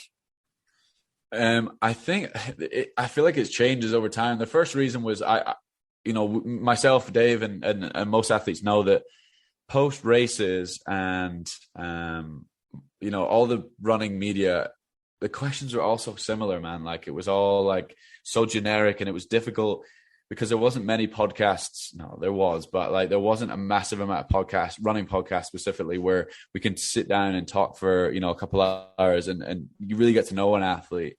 You're getting those post-race interviews and it was like, how was your race? Oh, good. How was your training beforehand? Oh, it was good. And that was it. Mm-hmm. And so we were trying to get a platform for athletes to really show their personality and get that the audience to kind of know who they are. And so we wanted to do kind of those questions and media slightly differently to how kind of the post-race interview was, to make it a bit more fun. So, Dave came and helped me in 2019 before the World Champs, before Doha. And, we were talking on a run one day and we're like, you know what, we should just start a podcast. We went and bought mics and, we did maybe 4 or 5 episodes that will never come out to live audiences that were just the worst ever. And then from there, we were able to learn a little bit more about what we wanted. It's quite funny because those episodes went out onto a Dropbox, which is where our training is. And the only other person who has access to our training is Danny. And so Danny comes clean like a couple of weeks later and says, oh, by the way, guys, I've listened to the podcasts that are on the Dropbox. And we were like, Danny, what the fuck? And he was like, yeah, I know that's an invasion of privacy. Apologies for that. But I did listen to all of them. And we're like, no, thanks for that. And he was like, they were pretty bad. And we're like, we know they were bad. The same reason they're not going to come out. So yeah, it was fun. And Dave's amazing. We both have different perspectives on stuff and we're able to kind of go back and forth, and we bring on some amazing guests like Mr. Matthews here. And we have a bit of fun. So that's the big idea with it. And we do enjoy it. The last podcast I listened to was the Chris O'Hare one, and David trying to understand what Britain was and what the UK was and how the countries are set up, and that was ridiculous. So yeah, the thing here is returning the favour. I was on Josh's podcast probably about a year and a half ago, and then he returned the favour by letting me interview him. So always. So yeah, look, Josh, I just think that you're an amazing athlete. You've achieved so much, by the age of 24, and you've still got so much left to go. And I think there's not many people out there that say that they want to, that don't have the medals that go out and say they want to be a world champion, they want to be an Olympic medal. And you've been saying these things for so long, and everything that you've said has pretty much come true. So I just love the athlete that you are, and I'm really excited to see how the next few years go for you leading up to the next Olympics and then the next Olympics after that. So thanks a lot for coming on the podcast. I really appreciate it, and I think that you've gained a few thousand fans in the Inside Running podcast community. Thank you so much. Yeah, no, this has been fun, man. I think. I mean, both of us obviously have worked hard in our careers, and I'm just really looking forward to seeing you back in you know, an Australian kit and pushing for medals. So, yeah, I think you've got one up on me right now with that Commonwealth Games medal. So hopefully that changes. But I'm looking forward to seeing you back in business, mate. Look, I reckon yours might have a little bit more weight than mine, and you'll probably, and I'm almost certain you'll probably have a better coloured Commonwealth Games medal in July this year. So hopefully, we'll see. But yeah, hopefully, because we've crossed paths in Doha and London at 2 championships. So hopefully Budapest, Paris, and then I don't know, whatever's after that. That sounds great to me. Awesome. Thanks a lot, mate. I really appreciate it. Not a problem. Speak to you later. Yeah, bye. This episode of the Inside Running Podcast is brought to you by Pillar Performance, Australia's leading sports micronutrition brand. Head to pillarperformance.com.au to learn more about their formulas and how they support recovery, elevate energy, and relieve joint inflammation.